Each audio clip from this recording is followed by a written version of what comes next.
In the quiet, tree-lined suburbs of Willow Creek, a town where autumn leaves dusted the sidewalks and neighborly smiles were a common currency, 72-year-old Agnes Miller, a recently retired librarian, was about to face a peculiar sting of betrayal. It wasn't a grand, dramatic betrayal, the stuff of novels she'd cataloged for decades, but rather a subtle, insidious one, deeply personal in its sting, that felt both trivial in its context and profound in its impact. What began as a routine Friday family gathering at her sister Evelyn's charming, slightly cluttered home, a gathering typically filled with the comforting hum of convivial chatter, the familiar aroma of Evelyn's famous apple pie baking in the oven, and the clinking of teacups, took an unexpected and deeply unwelcome turn. This seemingly innocuous incident would leave Agnes with a bitter taste that lingered far longer than any dessert, a taste of being subtly but definitively cast aside. For as long as Agnes could remember, certainly for the past 2 decades, the weekly family Lotto pool had been a small, unassuming yet deeply cherished ritual. Every Friday, without fail, a different family member would be designated to collect the modest contributions, usually $5 a head, from each participant. They'd then pool the money, head to the local convenience store, purchase a communal set of tickets, and collectively share the ephemeral dreams of a life-changing win. It was never truly about the money itself. The odds were astronomically long, and most weeks yielded nothing more than a few dollars back. Enough, perhaps, for a cheap cup of coffee. No, the real value lay in the ritual itself, the shared hope, the collective fantasy that knitted them together in a small, tangible, almost childlike way. It was a thread, fine but resilient, in the intricate tapestry of her family life, a thread Agnes had always assumed was not only permanent but entirely unbreakable. She, a woman of quiet habits, a sharp, observant mind honed by years of managing library archives, and a deep appreciation for tradition, had always cherished this particular thread above many others. It symbolized belonging, collective dreaming, and effortless inclusion. The architect of this particular sleight, the orchestrator of Agnes's unexpected moment of discomfort, was her niece, Clara. Clara, Evelyn's eldest daughter, a woman in her late 30s, was a formidable presence. She commanded attention with her meticulously curated life, her impeccably styled auburn hair, her designer clothes, and an even more meticulously curated social media presence that showcased a life of effortless perfection. Clara had always possessed a certain flair for the dramatic, a tendency to elevate her own importance by subtly, or not so subtly, diminishing those around her. Agnes had observed this trait grow and blossom over the years, from a youthful self-absorption that was almost charming, to a more calculated, adult dismissiveness that often left a subtle bruise. Today, it was Clara's turn to manage the revered family Lotto pool, a task she had approached with an almost bureaucratic zeal, as if overseeing the national treasury.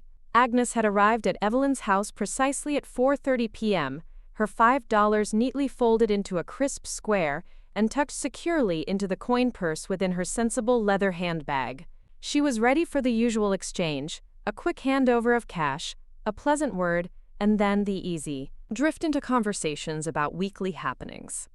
The living room buzzed with the familiar hum of family life, a comforting backdrop of sound. Her nephew, Thomas, Evelyn's son and Clara's younger brother, a kind-hearted man perpetually engaged in a new DIY project, was discussing his latest home renovation with his wife, Sarah, a gentle soul who worked as a kindergarten teacher. Their 2 children, Lily and Sam, chased each other through the hallway, their high-pitched laughter echoing joyfully, blissfully unaware of the undercurrents of adult interaction. Clara, however, was holding court by the antique fireplace, her voice a little too loud, her gestures a little too expansive, her bright smile fixed and performative. She was explaining the new system, a more organized, more synergistic approach to the Lotto pool, which Agnes immediately sensed meant more controlled by Clara, with minimal input from others. Agnes approached the fireplace, her own smile warm and genuine, her $5 bill extended. "Here you go, dear," she said, her voice soft but clear, carrying easily over the chatter. "My contribution for this week's dreams, and perhaps a small shared fortune." Clara turned, her bright smile tightening imperceptibly, a flicker of something unreadable. Was it triumph? Mild irritation? in her perfectly made-up eyes. "Oh, Aunt Agnes," she began, her tone dripping with a saccharine sweetness that Agnes knew well.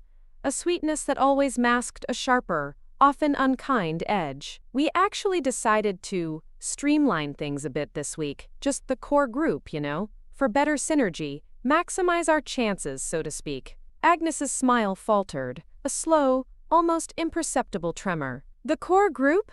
she repeated, a slight frown creasing her brow, her hands still extended, suspended awkwardly in the air.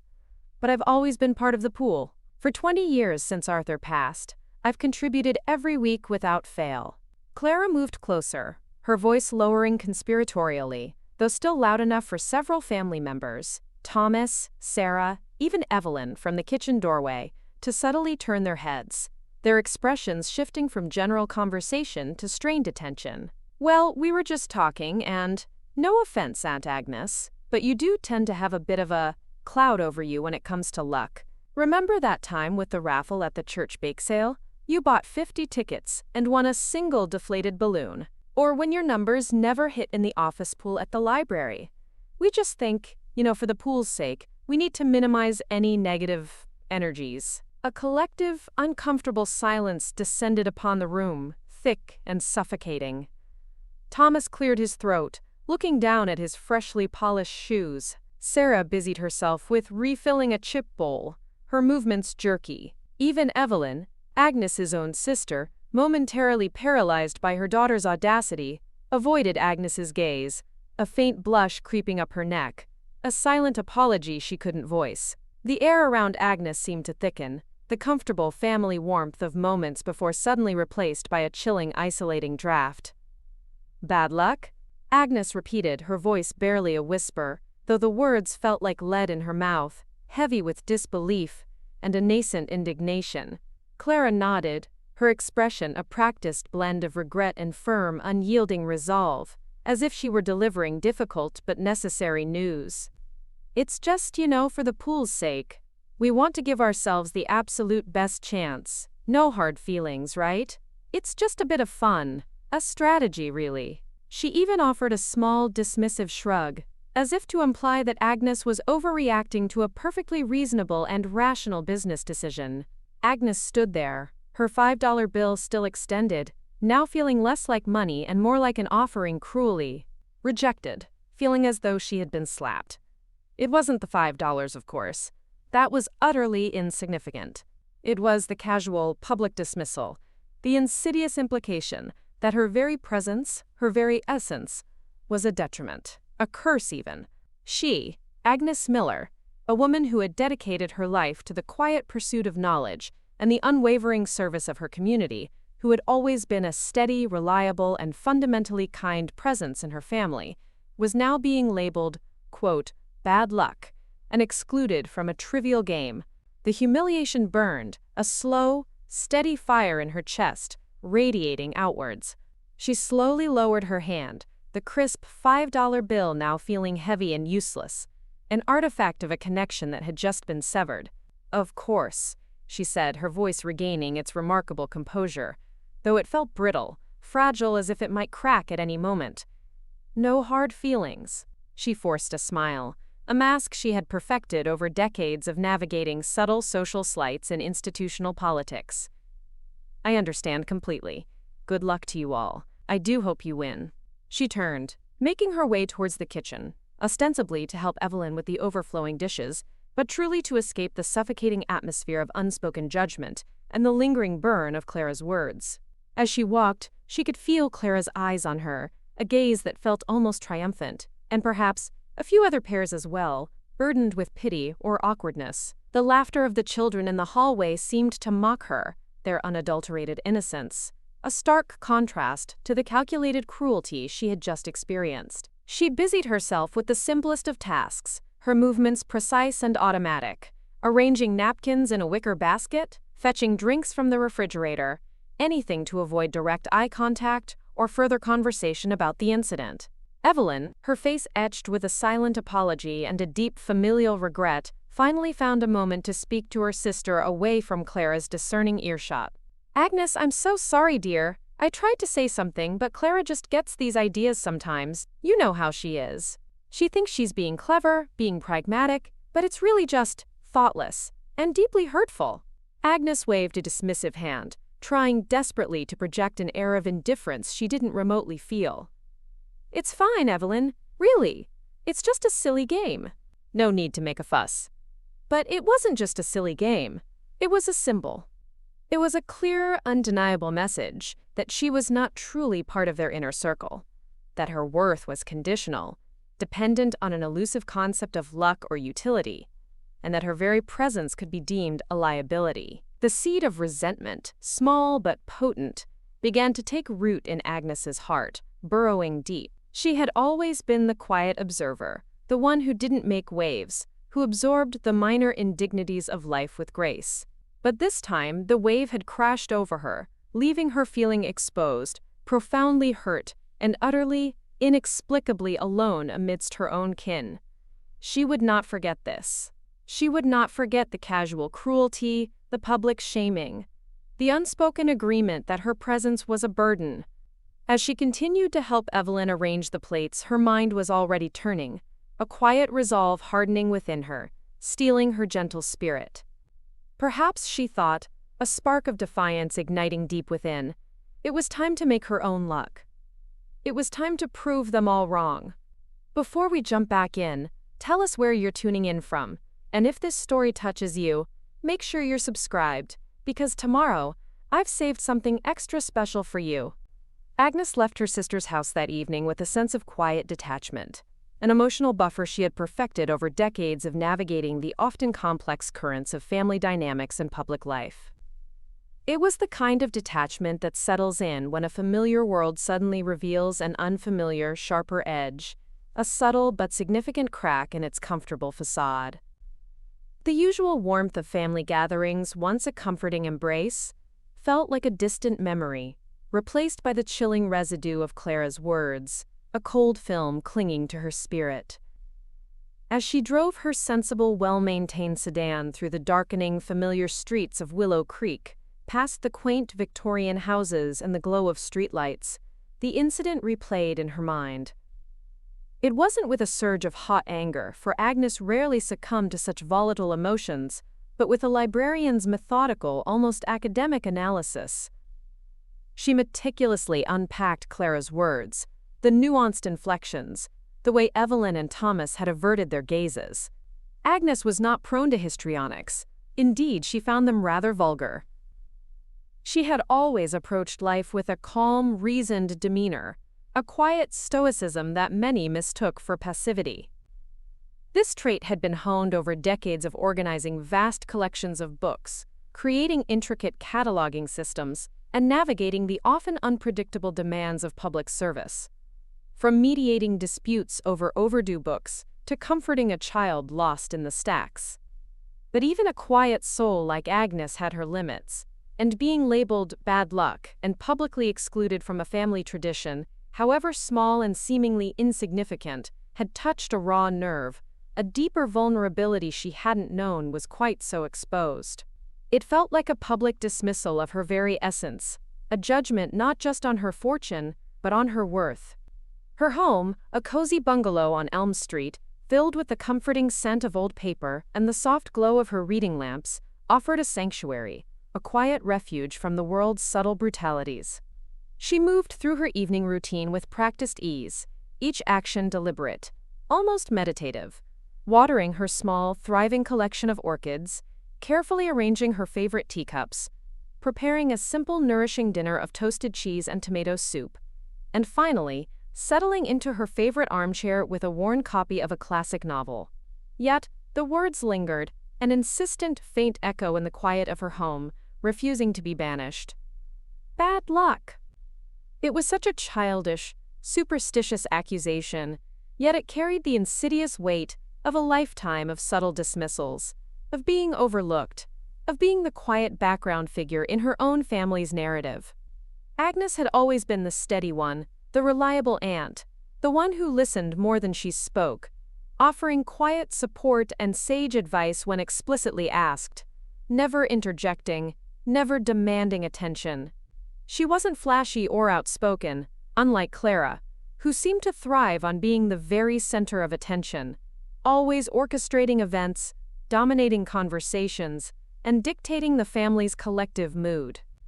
Perhaps, Agnes mused, her quiet nature, her unassuming presence, had made her an easy target, someone whose feelings could be disregarded without fear of significant, dramatic repercussions. But Agnes was not as fragile as they might have assumed. Her quietness was not weakness. It was a deep well of resilience, a silent strength that had seen her through countless unspoken challenges, from navigating frustrating bureaucratic budget cuts at the library to caring for her ailing parents in their final years, shouldering burdens her siblings often deferred. She thought about her late husband, Arthur, a man whose memory was a constant, comforting presence in her life. Arthur, with his kind eyes and gentle humor, had always seen her worth, had cherished her quiet wisdom, and had celebrated her small triumphs as if they were his own. Arthur would have been furious, not for the paltry $5, but for the sheer disrespect shown to his beloved Agnes. He would have, in his gentle but firm way, reminded her that true luck lay not in random chance or the fleeting whims of fortune, but in the choices one made, the character one cultivated, and the consistent kindness one extended to others. "Luck follows good people, Agnes," he used to say, with a twinkle in his eye, often when she felt discouraged about a minor setback. "Because good people make their own opportunities, dear. They create their own sunshine."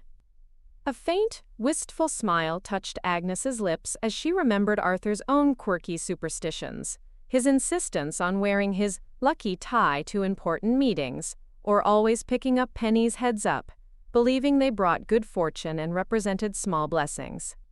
He'd never, however, attributed bad luck to people.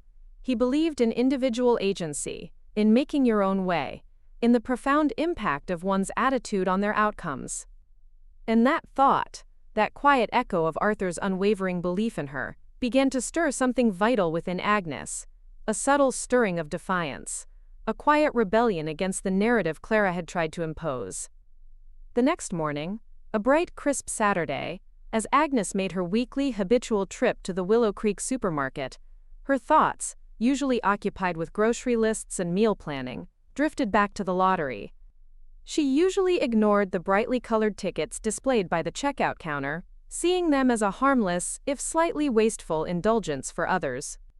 She preferred the certainty of a well-stocked pantry and a carefully managed budget to the fleeting, tantalizing allure of a long shot. But today, they seemed to beckon with an insistent, almost magnetic glow, catching her eye like an unexpected bookmark. A small, mischievous, yet utterly resolute thought flickered in her mind, like a mischievous sprite taking flight.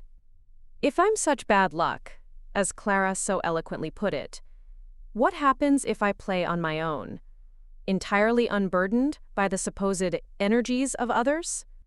It was a whimsical notion, a tiny act of defiance against Clara's audacious pronouncement, not born of malice or a desire for grand revenge, but of a quiet, determined self-assertion. It wasn't about winning, not really, not yet. It was about reclaiming a small piece of her autonomy, about proving to herself, if not to anyone else in her family, that her luck was her own to define, independent of her niece's petty judgments and superstitious declarations. It was an act of quiet, dignified rebellion. As she pushed her cart, filled with sensible groceries like fresh, seasonal vegetables, whole wheat bread, and her favorite artisanal cheese, towards the self-checkout lanes, a sudden, almost impulsive decision took hold. She paused by the lottery display, her fingers hovering over the brightly colored tickets. There was a brief moment of hesitation, a fleeting thought of how illogical it was, how utterly out of character for the sensible, methodical Agnes Miller. But then, the sharp, vivid image of Clara's condescending smile, Evelyn's averted, apologetic gaze, and Thomas's embarrassed silence flashed in her mind, like a silent film strip. "No," she thought, with a surprising, unyielding firmness. "This isn't about logic, it's about principle. It's about me." She reached out and took a single lottery ticket, her fingers brushing against the surprisingly cool paper. It was a quick pick, chosen entirely by the machine, completely random, devoid of any personal connection or hopeful selection of numbers. She didn't scrutinize the numbers, didn't feel a surge of anticipation or a flutter of excitement. It was simply a purchase. Quiet, almost defiant statement of independence. A tiny act of rebellion in the mundane setting of a brightly lit grocery store.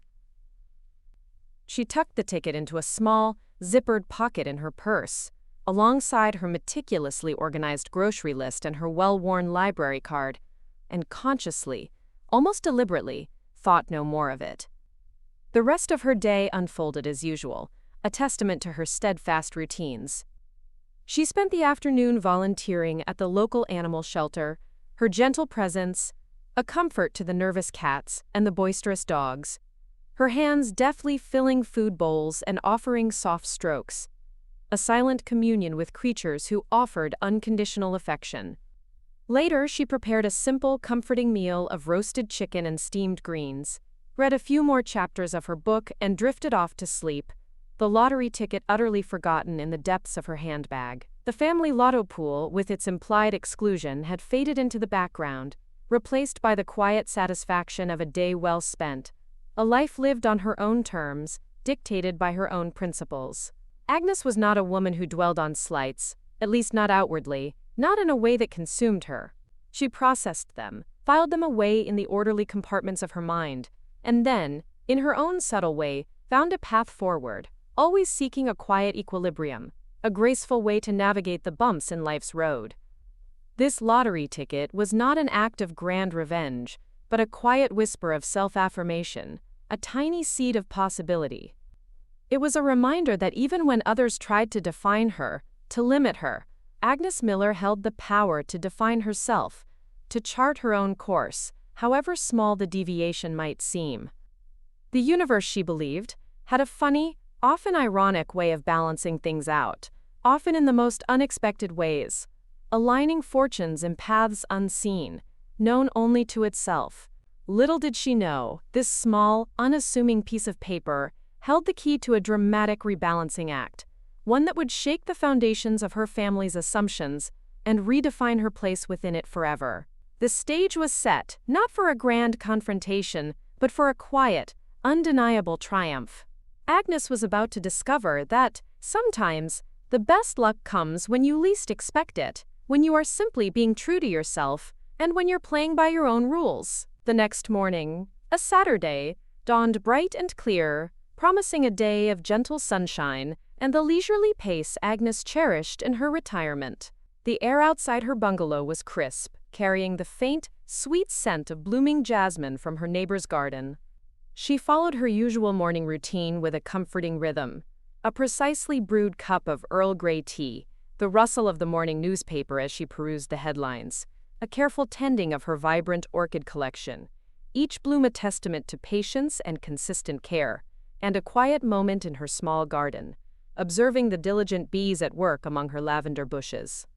The lottery ticket, a forgotten artifact of a fleeting impulse, remained tucked away in her purse, a small, insignificant slip of paper amidst the ordinary detritus of daily life. The lottery drawing itself had happened late Friday night, broadcast on local television news channels and posted online, but Agnes, never one to stay up past her usual bedtime for a mere game of chance, had been sound asleep, dreaming perhaps of new library acquisitions or particularly challenging crossword puzzles. It wasn't until later that afternoon, after a light and refreshing lunch of delicate cucumber sandwiches and a comforting cup of herbal tea, while she was tidying up her living room, arranging books and plumping cushions, that her hand brushed against it, a fleeting memory of. Preparing and narrating this story took us a lot of time, so if you are enjoying it, subscribe to our channel. It means a lot to us. Now back to the story. Her impulsive purchase surfaced. A tiny spark of curiosity, a faint echo of that defiant feeling, that rarely interrupted her meticulously ordered existence. "Oh, that," she murmured to herself, a soft, almost imperceptible sound, pulling it out from a small, zippered side pocket of her sensible leather handbag. She usually didn't bother checking lottery tickets unless a family member mentioned a major local win, or if the jackpot had reached an astronomical sum, a rare occurrence. But today, for some reason, a quiet, almost insistent prompt, a lingering thread of defiance from Clara's words, nudged her to unfold it. She picked up her tablet, a device she used primarily for reading ebooks and keeping up with the news, its screen still displaying the front page of the Willow Creek Chronicle. With a few practiced taps of her slender fingers, she navigated to the state lottery website. The winning numbers for last night's draw were prominently displayed in bold, gleaming red digits, standing out vibrantly against a bright green background, practically shouting their importance. Agnes, with her librarian's precision, her eyes accustomed to scanning lines of text and cross-referencing vast amounts of information, began to compare them to the small, unassuming numbers printed on her humble ticket. The first number matched. A faint flicker of surprise, a small, almost imperceptible lift of her eyebrow, like a bookmark turning a page. The second. A little more interest, a slight shift in her posture, a straightening of her spine against the back of her armchair. The third. Her breath hitched, a sudden, sharp intake of air that surprised even herself, a small, almost involuntary gasp. The fourth. Her heart began a slow, insistent thrum, like a drum beating deep within her chest, growing louder and more resonant with each passing second.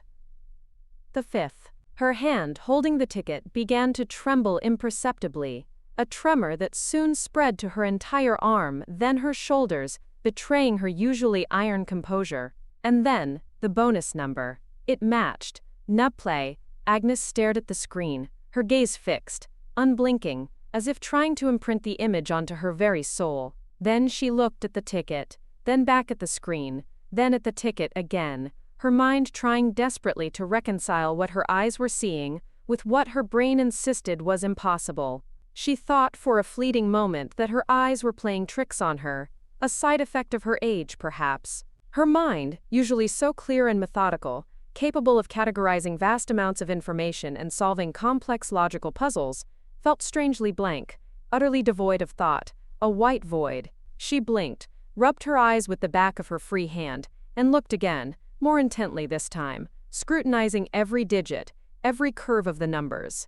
The numbers remained stubbornly the same, all of them, every single one, the winning numbers, her numbers, the jackpot. It wasn't a small win, not a few $100s to cover groceries for a month, or even a few thousand for a new armchair, or a modest vacation.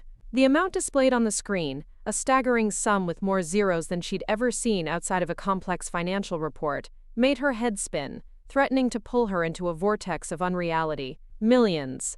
She, Agnes Miller, the quiet, unassuming, recently retired librarian, the woman deemed bad luck and cast aside by her own niece, had just won the lottery jackpot. A strange, dizzying, almost overwhelming mix of emotions washed over her. A complex tapestry of feelings unfurling within her usually composed and orderly self. There was disbelief, certainly, a profound sense of unreality that bordered on numbness. She felt detached, as if observing someone else's life-altering moment from a great distance. But beneath that initial, all-encompassing shock, a quiet, almost mischievous joy began to bubble, like champagne effervescing slowly in a crystal glass, effervescing from within. And then, a sharper, more potent feeling solidified: vindication. Clara's words, "bad luck," echoed in her mind, now sounding utterly ridiculous, hollow and absurd in the face of this undeniable, colossal stroke of fortune. Agnes wasn't a woman who gloated, not in the vulgar sense of open triumph or public declaration, but a small, satisfied smile touched her lips, a deep, internal warmth spreading through her, radiating outwards. This isn't just money. It is a cosmic punchline, a resounding rebuttal to a lifetime of being overlooked, underestimated, and, in that specific instance, publicly dismissed. The universe, it seemed, had a delightful, albeit delayed, and profoundly ironic sense of humor. She took a deep, shaky breath, allowing the reality to slowly, painstakingly sink in, and sat down abruptly, almost collapsing into her armchair, carefully placing the winning ticket on her polished wooden table, as if it were a fragile, priceless artifact. It looked so ordinary, so unassuming, a simple slip of printed paper, yet it held the power to reshape her entire world, to alter the trajectory of her remaining years, to rewrite her very destiny. Her first thought wasn't of exotic vacations to the Maldives or lavish purchases like a luxury car she would never drive. It was, surprisingly, of her family. Not with anger or a burning desire for immediate retribution, but with a detached, almost scientific curiosity. How would they react? How would Clara react? The thought of her niece's face when she heard the news was almost too delicious to contemplate. A quiet pleasure she savored, like a secret indulgence. Agnes knew Clara well enough to predict a spectrum of reactions. Initial disbelief, perhaps a moment of stunned, horrified silence. Then a forced, perhaps even over-the-top congratulations. Quickly followed by a desperate attempt to explain away Agnes's luck. Or worse, to claim some tangential inherited connection to it, as if her own good energy had somehow manifested through Agnes. The tremors of change, though still confined to Agnes's quiet living room, were about to ripple outwards, shaking the foundations of family dynamics that had long been taken for granted, challenging established roles and unspoken hierarchies. Agnes spent the rest of the afternoon in a state of quiet awe, occasionally glancing at the ticket, half expecting it to vanish, to reveal itself as a figment of her imagination, a cruel trick of light and shadow. She didn't call anyone. She didn't jump for joy or scream with excitement.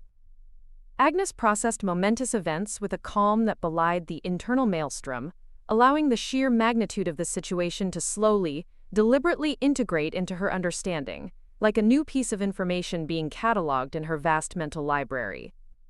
She began to think, methodically, like the librarian she was, about what this truly meant. Financial security, yes, beyond anything she had ever dreamed of. Securing her future in a way that alleviated every minor worry about her retirement, her health, her independence. Freedom, certainly, from any lingering worries about unexpected expenses. The ability to live without compromise, to pursue passions she'd always put aside. But more than that, it was a profound shift in power. For so long she had been the quiet recipient of their casual charity, their subtle pity, their unspoken assumptions about her quiet, unassuming life, her value measured by her harmlessness, her compliance. Now the tables had turned. She held the cards, or rather the winning ticket, and with it an undeniable, formidable leverage. The anticipation of revealing her news was almost as exhilarating as the win itself. She imagined the family dinner next Sunday, the usual chatter, the subtle glances and polite, superficial inquiries. And then, the moment. How would she do it? A quiet announcement, slipped casually into conversation, like a perfectly placed bookmark? A deliberate, dramatic reveal that would leave them speechless. A theatrical flourish? Agnes, usually so predictable, so reliable, found herself relishing the unexpected possibilities, the creative choices now open to her, a thrilling new chapter she alone would write. This wasn't about revenge in a cruel sense, not about inflicting pain, but about a profound rebalancing of scales. It was about showing them, without a single harsh word, without a hint of malice, that their judgments, their exclusions, had been based on a fundamental misreading of her character, and of the universe itself. The bad luck they had so readily assigned to her had, in fact, been a cloak for a destiny far grander than any of them could have imagined, a quiet power simmering beneath the surface, waiting for its moment to erupt. The quiet hum of her refrigerator was the only sound in the house, a stark contrast to the millions now sitting, metaphorically and literally, on her table waiting to be claimed. Agnes picked up the ticket again, her slender fingers tracing the numbers, feeling their faint raised texture, the delicate perforations. This wasn't just a win, it was a narrative shift. Her story, once relegated to the background, a supporting character in someone else's drama, a quiet footnote, was about to take center stage, becoming the main event. And she, Agnes Miller, the quiet librarian, the woman who loved her routines and her books, was ready to write the next chapter, one number at a time, one decision at a time, with newfound confidence and an unshakable sense of purpose. The first tremors of change had begun, and the world, or at least her corner of it, was about to feel the full force of Agnes's unexpected and utterly undeniable good fortune.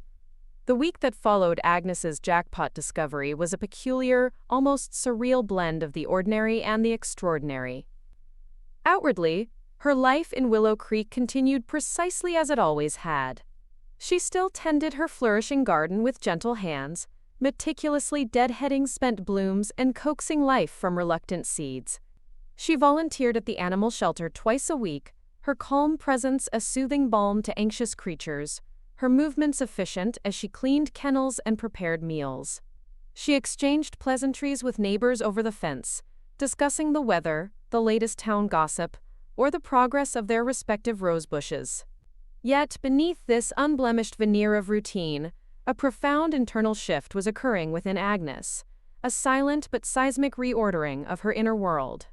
Agnes, who had always defined herself by her quiet contentment, her unassuming nature, and her remarkable ability to navigate life's currents with gentle acceptance, now felt a new, quiet power humming within her. It wasn't a boisterous energy, not a triumphant roar, but a deep, resonant certainty, like a cello string vibrating with a low, rich note. She had a secret, a magnificent, glittering secret, one that hummed with the potential to rewrite her family's narrative, to fundamentally alter the fabric of their relationships. She found a strange, almost mischievous delight in holding it close, in knowing something so monumental that no one else suspected.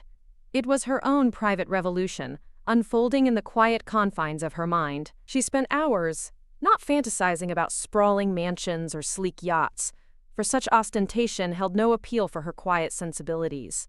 Instead, she meticulously researched the complex process of claiming a lottery prize. Her librarian's mind, accustomed to sifting through vast amounts of information, organizing complex data and cross-referencing sources, found a quiet satisfaction in understanding every nuance, every regulation, every potential pitfall. She delved into articles about financial advisors specializing in sudden wealth, about setting up irrevocable trusts to protect her assets, and about the paramount importance of anonymity, should she choose it. The thought of a public announcement, while tempting for its potential dramatic impact on Clara and the wider family, felt instinctively against her nature. Agnes preferred subtle, impactful shifts rather than explosive, attention-grabbing confrontations. She envisioned a ripple, a series of thoughtful, deliberate actions that would gradually transform her circumstances, rather than a single, destructive tidal wave. This fortune was, after all, her fortune, born from her own quiet defiance, and she intended to manage it with the same quiet integrity that had defined her life. During this week of quiet planning, the official numbers for the family lottery pool were drawn. Agnes saw the results flash across the local news channel, a brief headline she scrolled past on her tablet without a second thought. The numbers not matching the ones that had been the subject of Clara's synergy speech, the supposed keys to their collective good fortune. She wondered briefly if Clara had even bothered to check the numbers, or if she was already too busy planning her next social coup.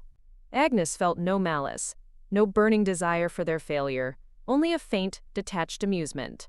Their shared hope, the illusion of collective luck Clara had so eagerly crafted and then denied to Agnes, had yielded nothing. Meanwhile, Agnes's singular bad luck ticket lay safely tucked away in a lockbox at her local bank, a silent testament to a truth they were yet to grasp, a truth that would eventually render all of Clara's pronouncements utterly meaningless. She purposefully avoided family gatherings that week, offering a polite but firm excuse about a particularly busy schedule at the animal shelter, citing a surge of new arrivals. She needed the space, the quiet solitude, to process the enormity of her win and to meticulously plan her next steps. This wasn't just about money, it was about defining her future on her own terms, a future unburdened by the subtle condescension, the dismissive gestures, and the unspoken judgments she had quietly endured for years. The jackpot wasn't merely a financial windfall, it was a powerful catalyst, forcing her to confront long-held assumptions about her place in the world, about her perceived value, and about her role within her own family. Agnes realized, with a surprising clarity, that she no longer needed their validation. Her worth was inherent, a deep well of character forged over decades, and now, undeniably, unassailably, irrefutable. The quiet dignity she had always carried, often mistaken for meekness, was now underpinned by an unshakable confidence, a silent knowledge that she held a power they couldn't even begin to comprehend. The anticipation of their eventual discovery, of the moment the truth would finally surface, began to hum like a perfectly tuned fork, vibrating with the promise of a truly unforgettable family revelation. She knew it wouldn't be long now. The stage was set, the curtain poised to rise on a dramatic, unforeseen act. The following Sunday, as per the unwritten laws of their family, the clan gathered once more at Evelyn's charming, albeit now subtly charged, house for their weekly dinner. Agnes arrived precisely on time, as was her lifelong habit, carrying a small, beautifully potted orchid as a hostess gift. A rare, vibrant cattleya, its petals a delicate shade of lavender. It was a subtle nod to her altered circumstances, a quiet splash of vibrancy, though she knew no one would notice its deeper significance yet. Her outfit, a simple, elegant navy blue dress she rarely donned for casual family events, draped gracefully, lending her an air of composed serenity. It was the kind of understated elegance that Clara would have dismissed as old-fashioned, but that lent Agnes an undeniable quiet authority. The house buzzed with the usual lively chatter, the comforting aromas of Evelyn's famous roast chicken, and simmering gravy mingling with the scent of baked apples. The familiar rhythm of family life, an almost hypnotic cadence of shared stories and laughter, seemed to cocoon them all. Clara, vibrant and effervescent as always, was already holding court in the living room, perched elegantly on the edge of the sofa.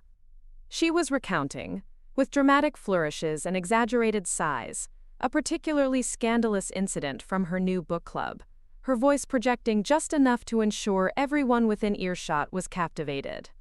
Thomas and Sarah were engaged in a lively discussion about their children's latest school activities, their voices a counterpoint of affectionate exasperation and parental pride, while Lily and Sam, oblivious to the undercurrents, chased each other through the hallway, their joyful squeals punctuated by the happy barks of Evelyn's small terrier, Buster. Evelyn herself moved gracefully between the bustling kitchen and the dining room, a picture of quiet domesticity, ensuring every detail was perfect, every dish in its proper place. Agnes moved through the familiar space with a sense of profound observation, her presence embodying a quiet composure that belied the monumental secret she carried. She greeted everyone warmly, her smiles genuine but subtly tinged with an inner knowing, a private amusement. She inquired about Thomas's renovation progress, offered a compliment on Sarah's new haircut, and listened with polite, almost anthropological interest to Clara's animated retelling of her book club drama. She noted, with a faint, internal amusement, that not a single soul mentioned the lottery pool. It was as if last week's exclusion, and the pool itself, had simply evaporated from their collective memory, deemed too insignificant, too uncomfortable, to revisit. This confirmed Agnes's suspicion, honed by years of observing Clara's behavior. For Clara, the moment had been about asserting control, about making a public point, not about the actual game, or any genuine belief in luck. For the others, it was simply an uncomfortable blip, a social faux pas they preferred to sweep under the rug of familial politeness. Throughout dinner, as plates were passed and wine was poured, Agnes maintained her quiet intensity, observing them all with a new, sharper lens. She watched Clara's performative gestures, her quick, almost imperceptible glances around the table to gauge reactions, her subtle adjustments to her narrative based on who was listening. She noticed Thomas's earnest, if sometimes naive, attempts to keep the peace, always steering conversations away from potential conflict.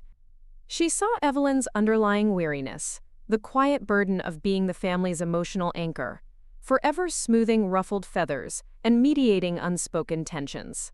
And she saw how easily they all slipped into their established roles, the unspoken hierarchy that had governed their interactions for decades, a dance so ingrained that they were likely unaware they were even performing it. Agnes had always been on the periphery of this dynamic, content to observe, never truly challenging the established order. But now, she was different. The jackpot had not just changed her financial standing, it had subtly sharpened her perception, given her a new, powerful lens through which to view their interactions, to see the intricate threads of their relationships laid bare. She participated in the conversation, offering thoughtful insights when prompted, listening far more than she spoke, absorbing the nuances of their dialogue, the unspoken subtexts.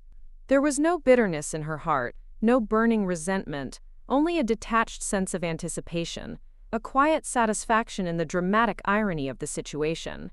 She held the secret of her win close, a magnificent, silent counterpoint to the easy assumptions they made about her life, about her very identity.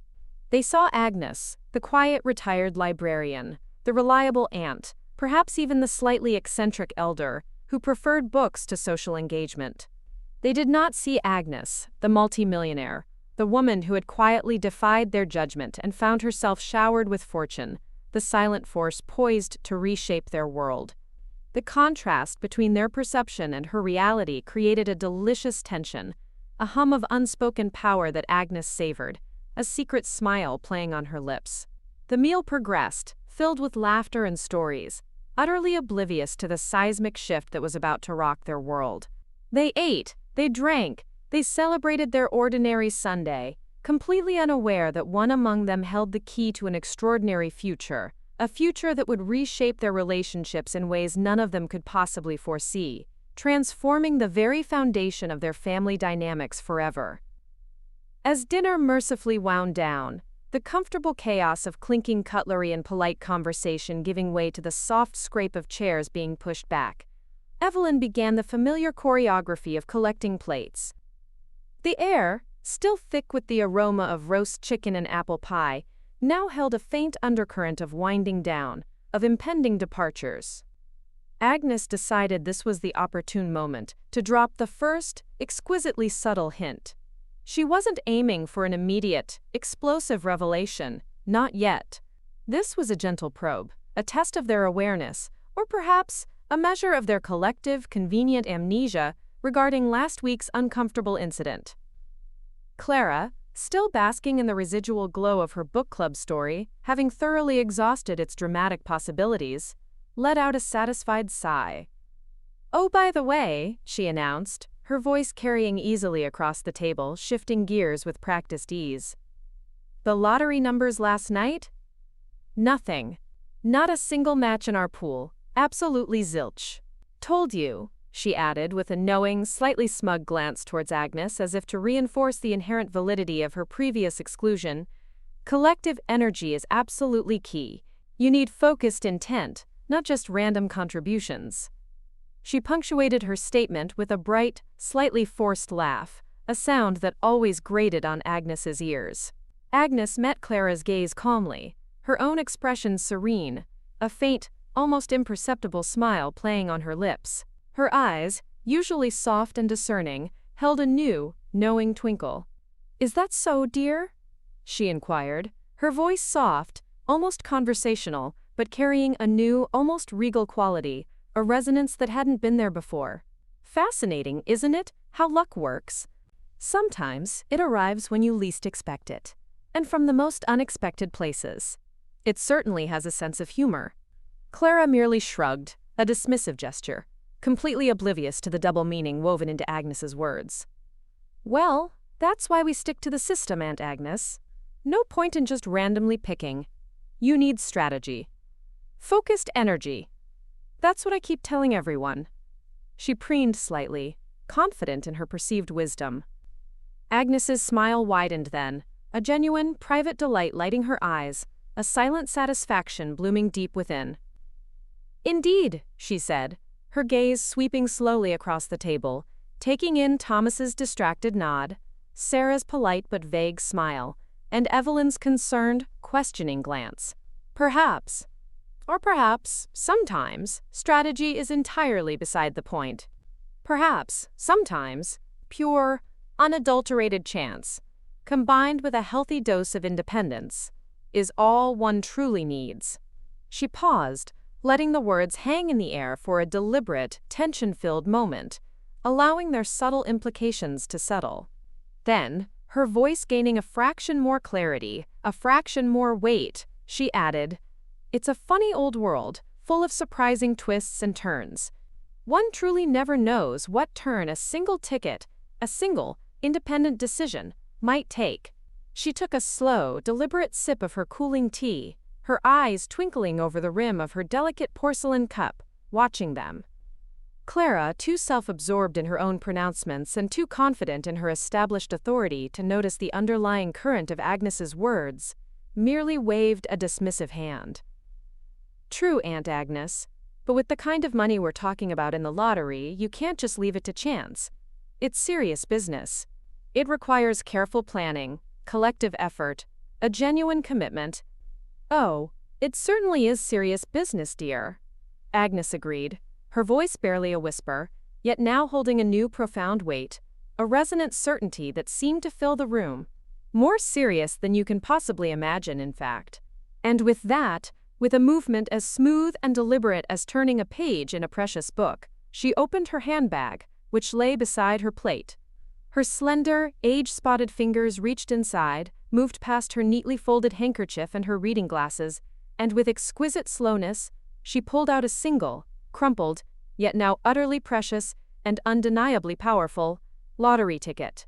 She smoothed it carefully on the pristine white tablecloth beside her teacup, flattening out the creases with an almost reverent touch.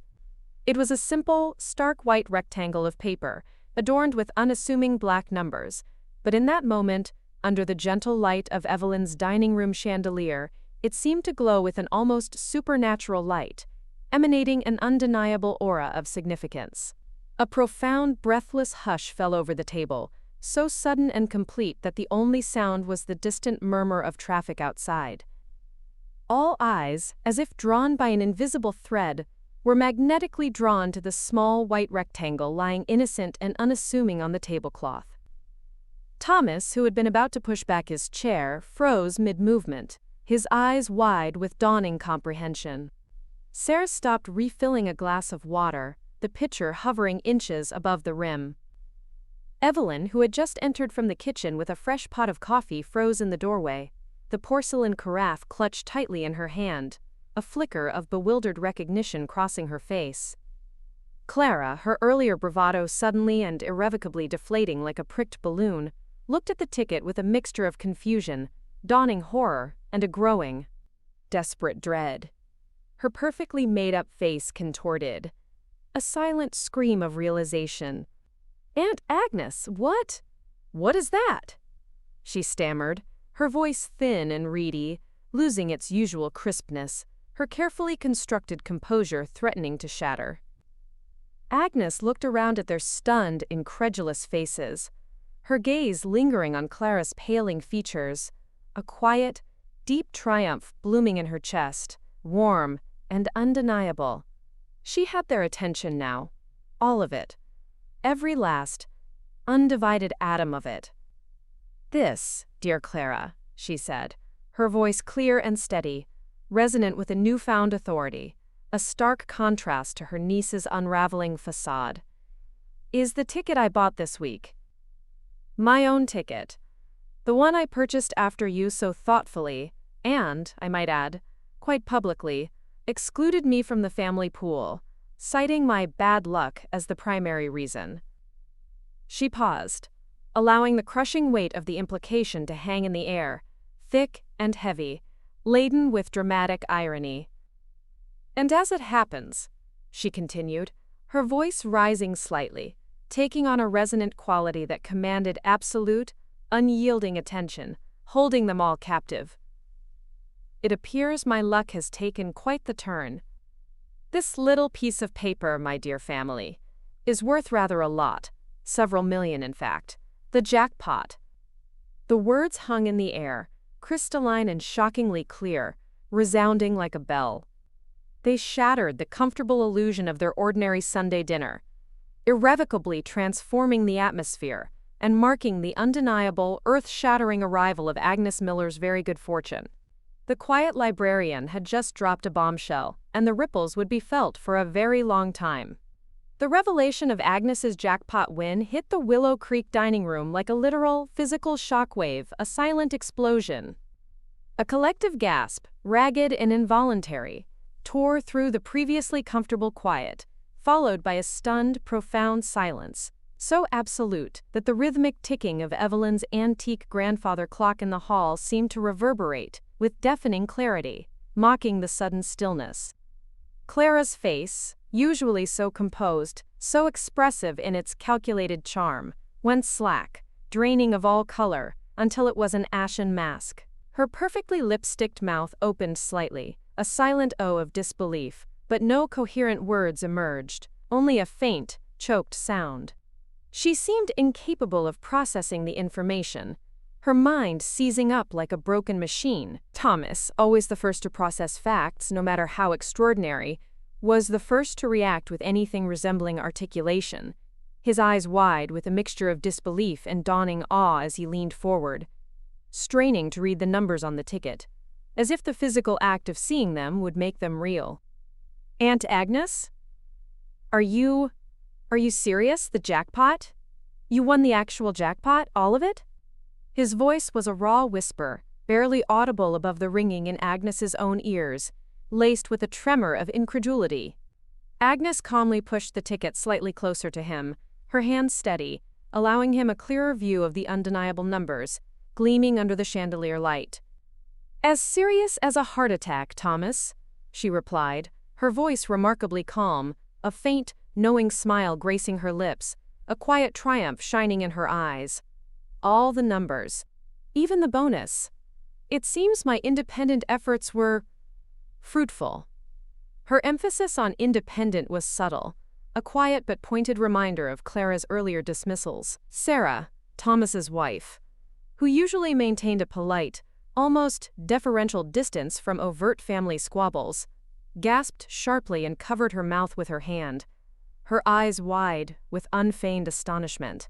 "Oh my goodness, Aunt Agnes, that's incredible, truly, unbelievably incredible."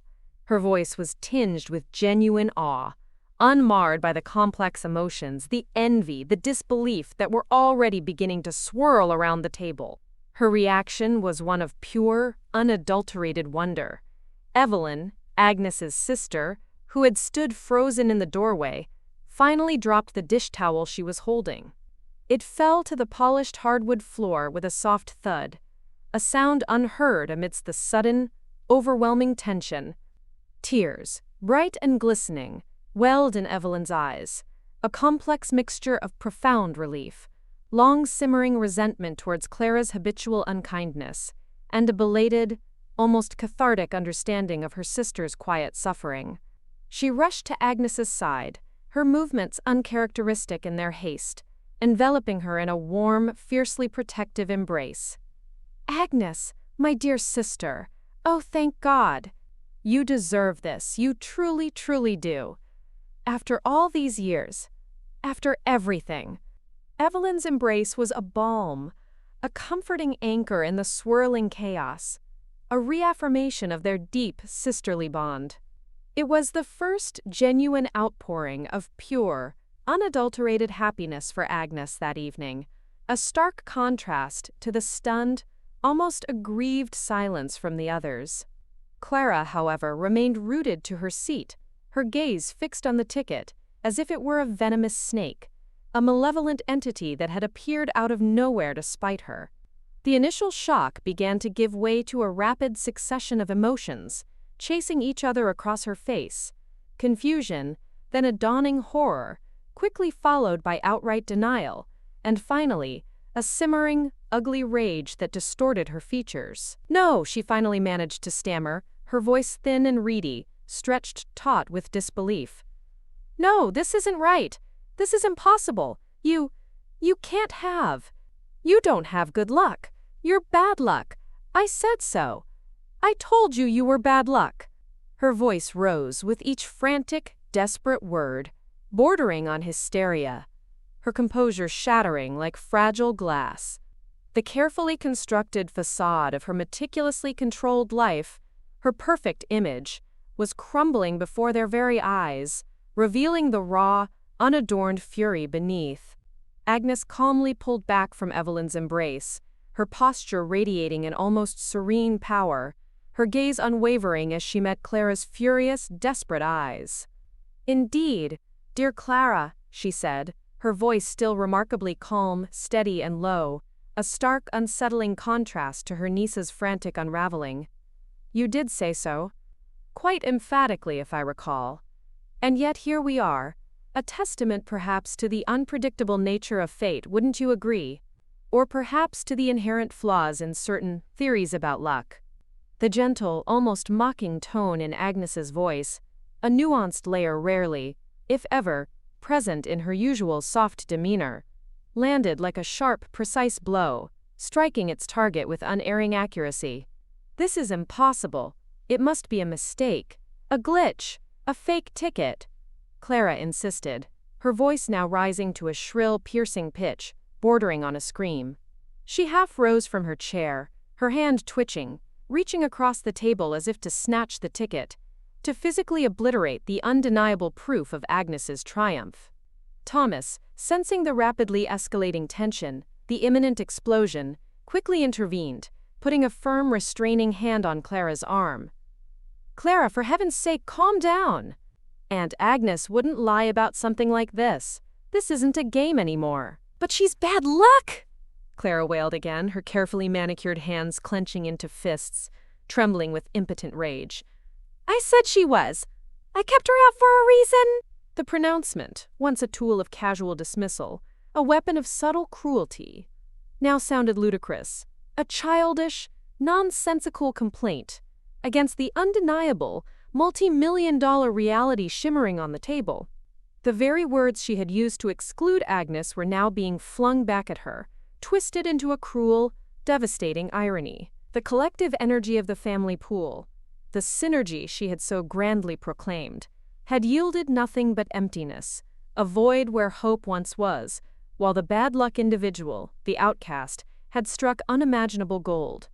The sheer, audacious injustice of it, in Clara's self-centered mind, was utterly unbearable, an affront to her meticulously organized universe. Agnes merely watched her, her expression unreadable, a quiet monument to an unexpected and profoundly satisfying victory. The silence that followed Clara's last desperate cry was thick with unspoken truths, an unacknowledged shifting of power that would forever alter the landscape of their family. The initial, stunning shock that had paralyzed the dining room table quickly mutated into a frantic, almost desperate scramble for explanation, particularly from Clara. Her rigid denial, a fragile shield against unwelcome reality, began to morph into desperate, often contradictory theorizing, a frantic, almost pathetic attempt to regain control of a narrative that was spiraling wildly, irrevocably out of her grasp. "There has to be a mistake," she repeated, her voice hoarse, strained, as if she were a broken record caught in a loop. "Did you check it right, Aunt Agnes? Sometimes those websites glitch, you know, especially with big numbers. Or maybe it's an old ticket? A joke? Did you buy it after I told you not to be in the pool? Was this some kind of deliberate defiance?" The accusatory tone was unmistakable, sharp and pointed, implying Agnes had deliberately, maliciously defied her for this outcome, twisting Agnes's innocent act of self-assertion into a calculated act of spite. Thomas, though still visibly shaken by the enormity of the win and Clara's increasingly erratic behavior, attempted to interject a note of sorely needed reason, a voice of calm amidst the storm. "Clara, that's ridiculous. Aunt Agnes is meticulous. She's a librarian, for heaven's sake. She cross-references everything. If she says she won, she won. There's no mistaking those numbers." He turned to Agnes, his voice now laced with an almost desperate, bewildered curiosity, his earlier awe replaced by a hunger for details. "Aunt Agnes, how? When did you buy it? Were you feeling lucky? Did you pick the numbers yourself?" Agnes, holding the now utterly precious ticket delicately between her fingers. Its unassuming paper, suddenly imbued with immense power, remained outwardly calm. She met Thomas's eager gaze. "I bought it Friday afternoon, Thomas, at the grocery store on Main Street. Just before the draw, actually. A quick-pick ticket, completely random, chosen by the machine as I recall. No strategy involved, Clara, I assure you.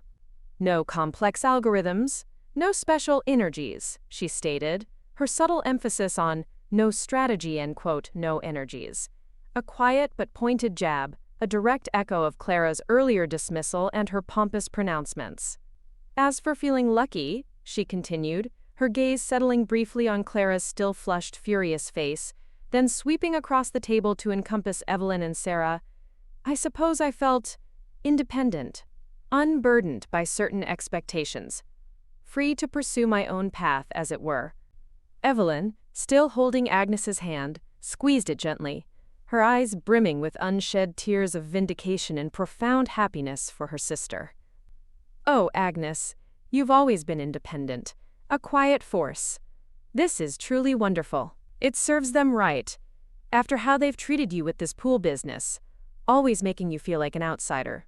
Evelyn's rare outburst, typically reserved for truly egregious slights against those she loved, drew surprised glances from Thomas and Sarah. The pent-up frustration she felt towards Clara's habitual controlling nature, her constant need to dominate and diminish, was finally bubbling to the surface, uncontainable. Clara's eyes, however, narrowed to furious slits, darting between Agnes and Evelyn. "Treated me? What are you talking about, Mom? I was trying to help the pool, to get better luck, to increase our chances. And you, Aunt Agnes, you knew we were playing. You deliberately went behind our backs. You waited until I said all that.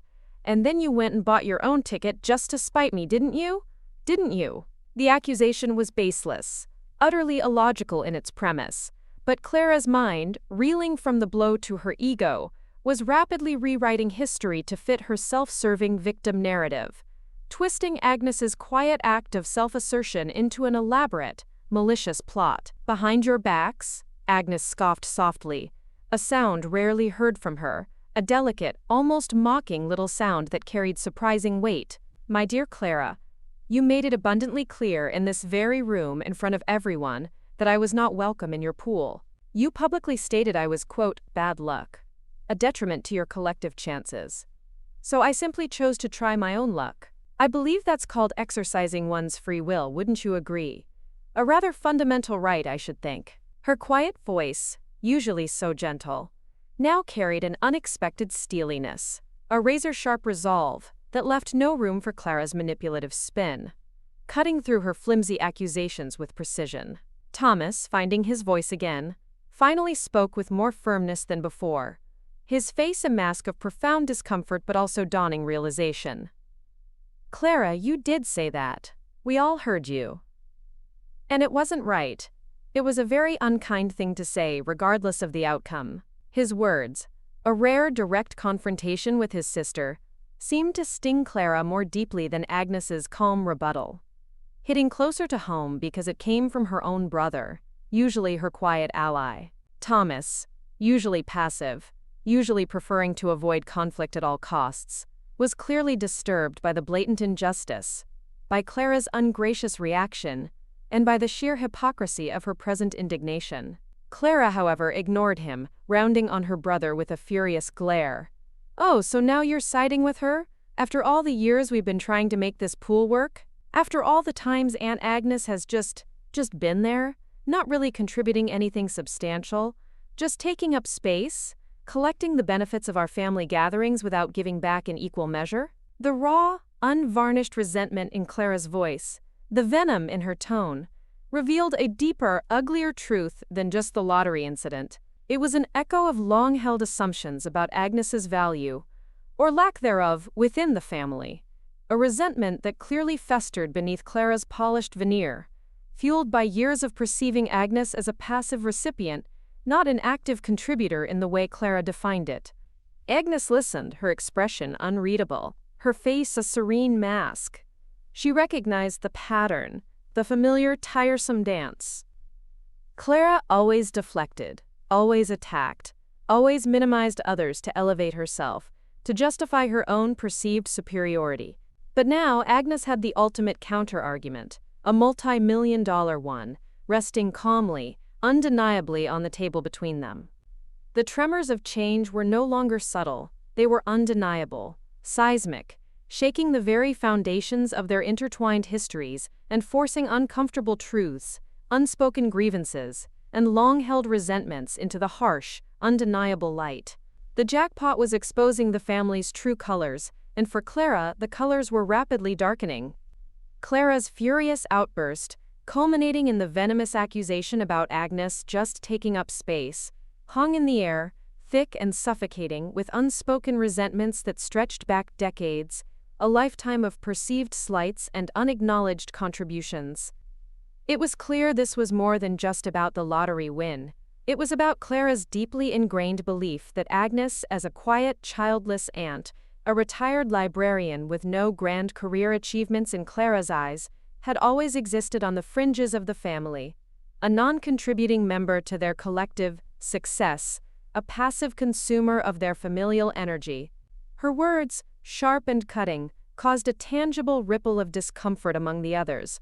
Evelyn winced, a pained, apologetic expression contorting her face, wishing the ground would swallow her. Sarah looked down at her hands, meticulously smoothing out an imaginary wrinkle in her dress, clearly embarrassed and mortified by her sister-in-law's blatant nastiness and public display of ungraciousness. Even Thomas, though momentarily stunned by Clara's unbridled vitriol, seemed to recoil slightly, his usual conciliatory demeanor replaced by a look of profound shock and shame. Agnes, however, remained remarkably impassive, her gaze steady, unwavering, fixed squarely on Clara. "Taking up space?" she repeated softly, her voice devoid of anger, devoid of accusation, but imbued with a quiet, devastating observation that felt more damning, more final, than any shouted reproach could have been. Her tone was almost academic, as if she were simply stating a verifiable fact. "My dear, I seem to recall hosting Christmas dinner for 23 consecutive years when your mother was unwell, managing every detail, cooking every dish, ensuring everyone felt welcome. I recall driving you to countless ballet lessons and piano recitals, often in the pouring rain, when your parents were working late, ensuring you never missed a single opportunity. I recall patiently tutoring Thomas in advanced mathematics during his senior year of high school, a task I believe your father, bless his soul, found rather daunting. And I seem to recall contributing quite generously to many family celebrations, always with a genuine desire to be helpful, to lighten the burden, to be present. I even helped finance your first car, Thomas, when you were struggling with your down payment, if you recall." Each calm, meticulously recalled statement, each irrefutable fact, was a pinprick to Clara's inflated sense of self-importance, a direct, undeniable refutation of her carefully constructed narrative of Agnes's supposed uselessness. It was a librarian's quiet, methodical presentation of evidence, irrefutable and devastating. Clara's face, already flushed with anger, deepened to an angry, mottled crimson. She gripped the edge of the dining table, her knuckles white. "That's different," she shrieked, her voice thin and reedy. "That's just what family does. It's just reciprocal favors. It's not the same as being a proper contributing member, like us, with our successful businesses and our growing families. And our luck." Her voice cracked on the last word. The irony of her own pronouncement, the stark contrast between her empty words and Agnes's multi-million-dollar reality, becoming almost too much for her to bear, twisting into a bitter, strangled sound.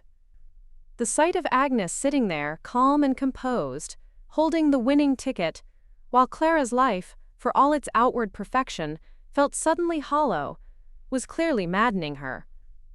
Thomas, finding his voice again, his face a mixture of profound embarrassment and dawning understanding, finally spoke with more firmness than before, his gaze fixed on Clara. "Clara, that's enough. Aunt Agnes has always been there for us, more than you or I ever truly appreciated, perhaps." He turned to Agnes, his expression softening, a genuine regret in his eyes. "Aunt Agnes, we're genuinely happy for you. This is amazing, truly. And thank you for everything you've ever done." Clara's words, "They're not fair, they're not right." There was an undeniable note of sincerity in his voice, a clear shift from his earlier discomfort. He, at least, seemed capable of acknowledging Agnes's profound good fortune without immediate envy or malice, his conscience finally stirring. But Clara wasn't finished. Her mind was already racing, calculating furiously, attempting desperately to salvage something from the wreckage of her perceived injustice, to reframe the situation in a way that preserved her ego. "Well," she huffed, crossing her arms tightly across her chest, her posture rigid with resentment. "It's still a bit unfair, isn't it? From a family perspective, you weren't even in the pool. We were, doing the hard work of picking numbers and contributing every week, investing our collective energy, and then you just swoop in and win with a random single ticket. It just feels opportunistic, like you were waiting in the wings." The sheer audacity of her statement, accusing Agnes of opportunism for simply buying her own ticket after being explicitly excluded, was breathtaking in its hypocrisy, leaving everyone speechless. Agnes simply raised an eyebrow, a silent, eloquent question hanging in the air. "Opportunistic? After you cast me aside? After you declared me a burden?" She didn't need to speak the words aloud. The question resonated with everyone at the table, echoing in their minds. Evelyn let out a small, exasperated sigh, a sound of profound weariness. Sarah subtly shook her head, her lips pressed into a thin line of disapproval. The unspoken message, clear and undeniable, permeated the room. Clara's blinding sense of entitlement was utterly consuming her, preventing her from seeing her own profound hypocrisy, her deep-seated ungraciousness. The lottery ticket on the table, shimmering with the promise of millions, had become more than just a prize. It was a powerful, unblinking mirror, reflecting back the true characters of those who gazed upon it. And for Clara, the reflection was becoming increasingly unflattering, revealing an ugly truth she desperately tried to deny. The cracks in the family's facade were widening irrevocably, revealing the deep-seated resentments, the unspoken truths, and the long-held assumptions that had long festered beneath the polite, superficial surface of their interactions, waiting for a catalyst to bring them to light. That catalyst had arrived, and it was wearing a quiet smile. As Clara's sharp accusations of opportunism finally died down, her voice trailing off into a frustrated huff, an unspoken, yet utterly palpable question began to circulate around the dining table. It wasn't articulated in words, but it vibrated in the tense silence, conveyed through darting glances towards the still-present lottery ticket, then to Agnes, then to each other, a rapid-fire exchange of unspoken queries. The question was clear, pressing, and singular. What now? What would Agnes, the quiet, overlooked aunt, do with this unimaginable, life-altering fortune? And, perhaps more pressing, more self-serving for them, what would it mean for them? The comfortable, predictable family dynamic, a meticulously constructed edifice of unspoken rules and assumed roles, had been shattered irrevocably by a single, humble, quick-pick lottery ticket. Agnes felt their eyes on her, a collective gaze laden with a complex tapestry of emotions. Awe, certainly, a profound disbelief that such luck could land on someone so unassuming. There was also intense curiosity, a yearning for details. And then, a faint, almost imperceptible flicker of hope, shimmering like heat haze. Hope that this windfall, this sudden shift in the universe's favor, might somehow, miraculously, trickle down to them. She knew what they were thinking.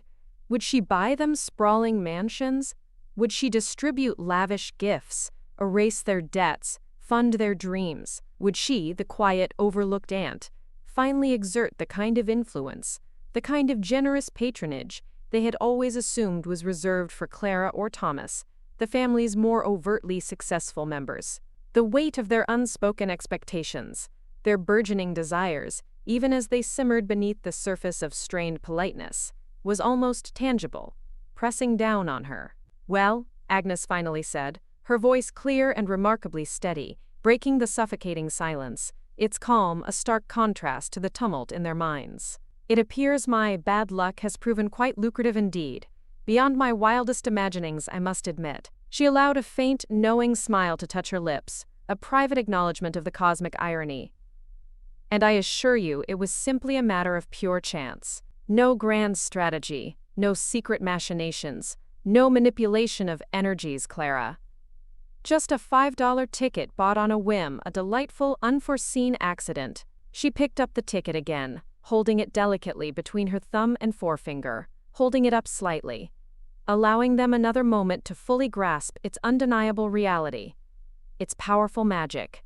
"The important thing, of course," she continued, her gaze sweeping calmly across their stunned faces, "is to handle this responsibly, with thought and with care, for the future." Clara, still smarting from the earlier rebukes, seemed to gather herself, her mind, ever opportunistic, rapidly calculating new angles. Her initial rage began to settle into a more calculating, strategic demeanor, her eyes narrowing. "Responsibly, of course," she quickly interjected, her voice regaining a forced, almost professional composure, a desperate attempt to regain some semblance of control. "That's exactly what I was thinking, Aunt Agnes. This kind of money, it's a huge responsibility. A truly overwhelming sum, for anyone, especially someone who hasn't dealt with large portfolios. You'll need expert advice. The very best, in fact. Financial planners, tax lawyers, investment strategists. People who truly understand how to manage wealth of this magnitude to maximize its potential." She paused then, with an almost imperceptible, subtle shift, she added, her voice dripping with feigned concern. "My husband, Mark, he's very good with investments, as you know. He knows a lot of people in high finance, the top tier. He could certainly give you some pointers, help you navigate the complexities of this new landscape." The suggestion, ostensibly helpful, was clearly a thinly veiled, almost desperate attempt to insert herself, or at least her husband, into Agnes's newfound financial landscape, to establish a foothold, a claim. The tremors had ceased, replaced by a strategic calm, as Clara began to strategize her re-entry into Agnes's orbit, her mind already buzzing with possibilities for her own gain. Agnes listened to Clara's unsolicited advice with a serene, almost detached expression, nodding slowly, her gaze thoughtful. She had anticipated this, of course. The immediate, self-serving pivot, from dismissal and outright contempt to feigned concern and blatant helpfulness. It was a classic Clara maneuver, as predictable as the changing seasons. "That's very kind of Mark to offer, dear," Agnes replied, her tone perfectly polite, almost gentle, yet carrying a subtle, firm undertone of reserved judgment, a silent boundary. "But I've already taken the liberty of consulting with my own advisors. Reputable professionals, of course, highly experienced. They've been quite thorough in outlining the next steps, the various avenues available." She didn't elaborate, didn't need to. The implication was clear, cutting through Clara's thinly veiled attempts.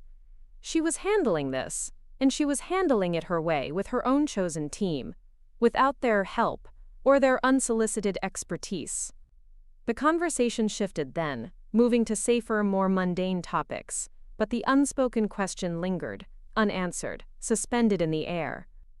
The initial tremors had revealed a landscape ripe for transformation, and Agnes, armed with her millions and her quiet resolve, was already preparing to plant new seeds, seeds of her own choosing, entirely independent of her family's expectations. Her triumph was only just beginning.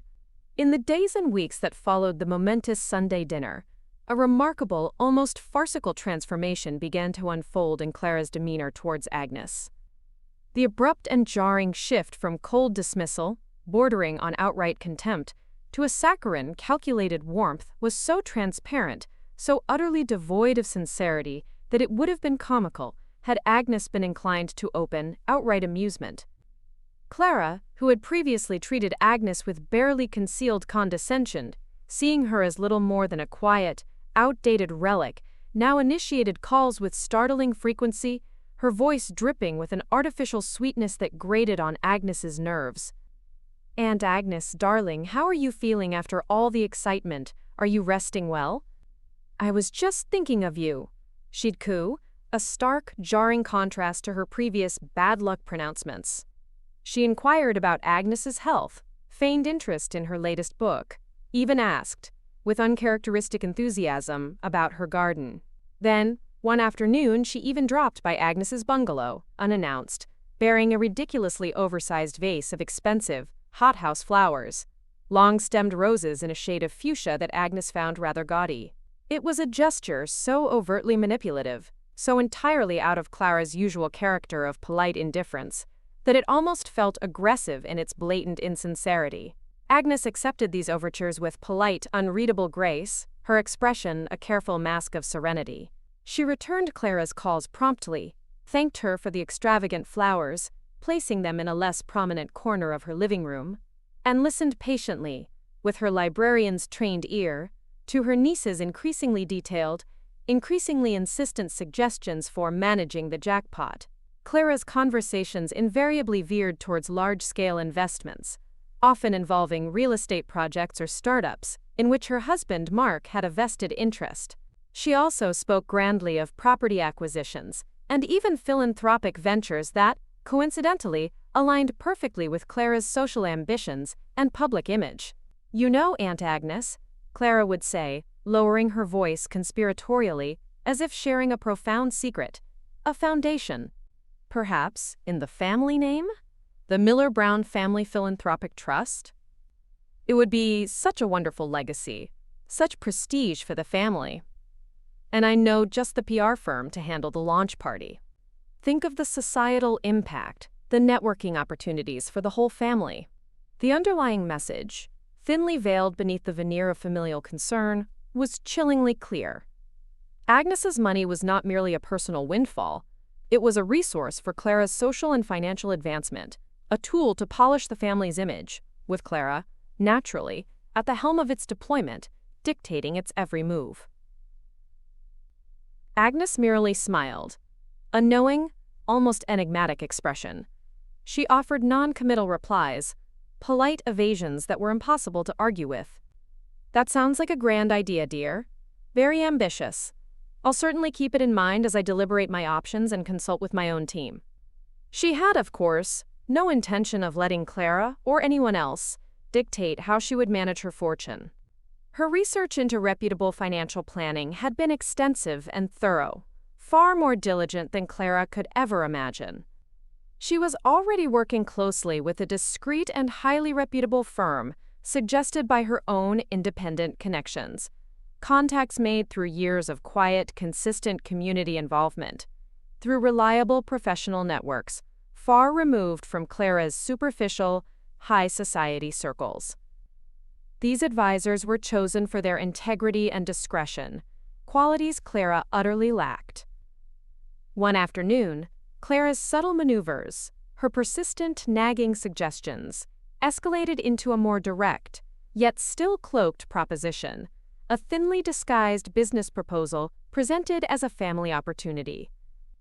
"Aunt Agnes," she began, her voice taking on a hushed, almost reverent tone during a particularly long phone call. "Thomas and I were just discussing. You know, the real estate market in Willow Creek is quite robust right now. There's this fantastic parcel of undeveloped land, prime location, perfect for a luxury residential development. We've been eyeing it for years, Mark and I, but the capital outlay is just immense, beyond our current reach. With your newfound resources, it could be a truly lucrative joint venture, a real legacy for the family, securing our prosperity for generations. A testament to shared success." The implication was clear, breathtaking in its audacity. Agnes would provide the millions, the entire financial backing, and Clara and Thomas, with Mark pulling the strings, would manage the project, reaping the majority of the benefits, taking credit for its success, while Agnes remained the silent, lucky benefactor, a mere ATM. Agnes listened without interruption, her mind calmly dissecting Clara's carefully crafted proposal, peeling back each layer of flattery and false concern to expose the raw self-interest beneath. The words were wrapped in the appealing language of family and legacy, of shared dreams and collective prosperity, but the core was pure, unadulterated self-interest, a naked grab for control. A luxury development, you say? Agnes mused aloud as if considering it seriously, her voice thoughtful. What kind of returns are you projecting exactly? What are the market risks? What are the projected timelines for a return on investment? She asked pointed, specific questions, drawing on the practical financial literacy she had quietly cultivated over a lifetime. Questions Clara clearly hadn't anticipated from her simple aunt. Clara, clearly unprepared for Agnes's sharp, incisive inquiry, stumbled through vague projections, buzzwords, and optimistic platitudes, revealing a superficial understanding of the actual business intricacies, proving she hadn't done her homework. Well, the market is hot, Aunt Agnes. It's practically a sure thing. A guaranteed success. Clara insisted, her voice betraying a hint of desperation, a tremor of frustration at Agnes's logical questions. We'd handle all the heavy lifting, of course. All the details, the contractors, the permits, the sales. You just provide the initial investment. Think of it, Aunt Agnes. You, the quiet benefactor, enabling the family's next big venture. A true act of family loyalty. Agnes smiled, a genuine, if enigmatic, expression, her eyes betraying nothing. I see, dear.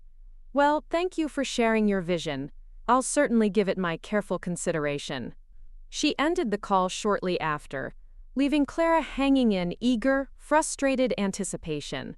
The calculated kindness, the transparent schemes, the barely concealed greed. Agnes saw it all, clear as day, like reading a particularly simple plot. And with each subsequent attempt to leverage her win, with each transparent effort to gain control of her fortune, Clara only solidified Agnes's quiet, unyielding resolve to proceed with her own, carefully crafted plans that had no room for opportunistic joint ventures, for inflated family prestige, or for anyone else dictating her choices. The jackpot wasn't going to be a blank check for Clara's ambitions. It was going to be an instrument of Agnes's own quiet, powerful design, used to build a legacy that truly reflected her values. While Clara relentlessly spun her web of calculated suggestions and transparent schemes, convinced she was subtly manipulating Agnes into her orbit, Agnes herself was meticulously, patiently weaving her own future. Her advisors were not mere placeholders or unwitting dupes. They were a carefully assembled team of highly competent, ethical, and discreet professionals whom Agnes had thoroughly vetted, relying on her years of experience in judging character and her methodical approach to research. Her lead financial planner, a kind but astute woman named Eleanor Vance, immediately understood Agnes's quiet nature and her profound desire for meaningful impact over flashy display. Eleanor recognized that Agnes wasn't driven by ego or revenge, but by a deeper sense of justice and a desire to do good. Together, they mapped out a comprehensive and deeply personal plan for her newfound wealth, one that prioritized long-term financial security, thoughtful, impactful philanthropy, and discreet personal enjoyment, ensuring Agnes's comfort and independence for the rest of her life. Agnes made a significant yet unpretentious personal investment first. She purchased a new, comfortable home in a neighboring town, just a short drive from Willow Creek, slightly smaller than her current bungalow but meticulously designed for easy living in her golden years, with wider doorways, fewer stairs, and a manageable garden. It was a conscious decision to create a new sanctuary, a fresh start away from the immediate scrutinizing gaze of Willow Creek and the subtle, unspoken pressures that still lingered from her family. She handled this transition quietly, working with a trusted real estate agent known for discretion, ensuring the sale and purchase were as private as possible. The move was not about fleeing or avoiding, but about finding a new sense of peace, autonomy, and emotional space. She loved her old bungalow, filled as it was with memories of Arthur, but it felt increasingly entwined with the old Agnes, the one who had absorbed slights and remained silent, the recipient of Clara's casual cruelty. This new home was for the Agnes who had won the lottery, the Agnes who was ready to define her own space, her own terms, and her own peace, unburdened by past expectations. Beyond personal comfort and security, Agnes's profound focus turned to a deep-seated desire for meaningful giving. Her decades as a librarian, serving the diverse population of Willow Creek, had shown her firsthand the pervasive struggle of underfunded public services, the quiet desperation of communities lacking fundamental access to education, resources, and opportunities. She established a substantial endowment for the Willow Creek Public Library, the very institution where she had dedicated her career, ensuring its programs, its vital resources, and its beloved collections would flourish for generations to come, enriching countless lives. This wasn't a public spectacle, it was a private gift, a quiet act of profound gratitude to the institution that had shaped her life, given her purpose, and allowed her to serve others. The library director, Martha Jenkins, a longtime colleague and cherished friend of Agnes's, wept openly when Agnes shared the news, understanding instantly the transformative power of such a gift, the ripple effect it would have on the community. Agnes also secretly funded several local literacy programs, purchased a new mobile library for underserved rural areas, and quietly donated significant sums to the animal shelter where she volunteered, ensuring they had the resources to expand their vital work of rescuing and caring for vulnerable animals. These were causes truly close to her heart, direct expressions of her true self, untainted by the need for public recognition or the fleeting validation of her family. She also considered her immediate family, but not in the opportunistic way Clara envisioned. Agnes knew her sister, Evelyn, her nephew Thomas and his wife Sarah, and their children, Lily and Sam, intimately. She understood their individual struggles, their quiet kindnesses, their occasional missteps, their genuine, if sometimes flawed, efforts. She didn't believe in simply handing out large sums of money, knowing from her own observations and extensive reading that sudden, unearned wealth could often do more harm than good, exacerbating existing personal issues or fostering unhealthy dependencies. Instead, with Eleanor Vance's guidance, she quietly set up small, individual trust funds for Thomas and Sarah's children, Lily and Sam, meticulously calculated to cover their entire college education, from tuition to books. This was a practical, impactful, and fundamentally empowering gift that honored her lifelong belief in the transformative power of education and foresighted planning. This was done without fanfare, meticulously arranged to be revealed at a later appropriate time, likely when the children reached college age, ensuring the money would be used solely for its intended educational purpose. It was an investment in their future, not a handout. As for Clara and her husband Mark, Agnes deliberated carefully, thoughtfully over weeks. Their recent behavior, particularly Clara's transparent machinations and overt displays of entitlement, had merely reinforced Agnes's long-held observations about their true character. She would not, under any circumstances, be their personal ATM or a silent, easily exploited partner in their ill-conceived, self-serving schemes. She chose to do nothing for them directly, understanding that sometimes the most profound act of generosity is to allow others to face the natural consequences of their own choices, to learn self-reliance, and to understand that not all wealth is freely given.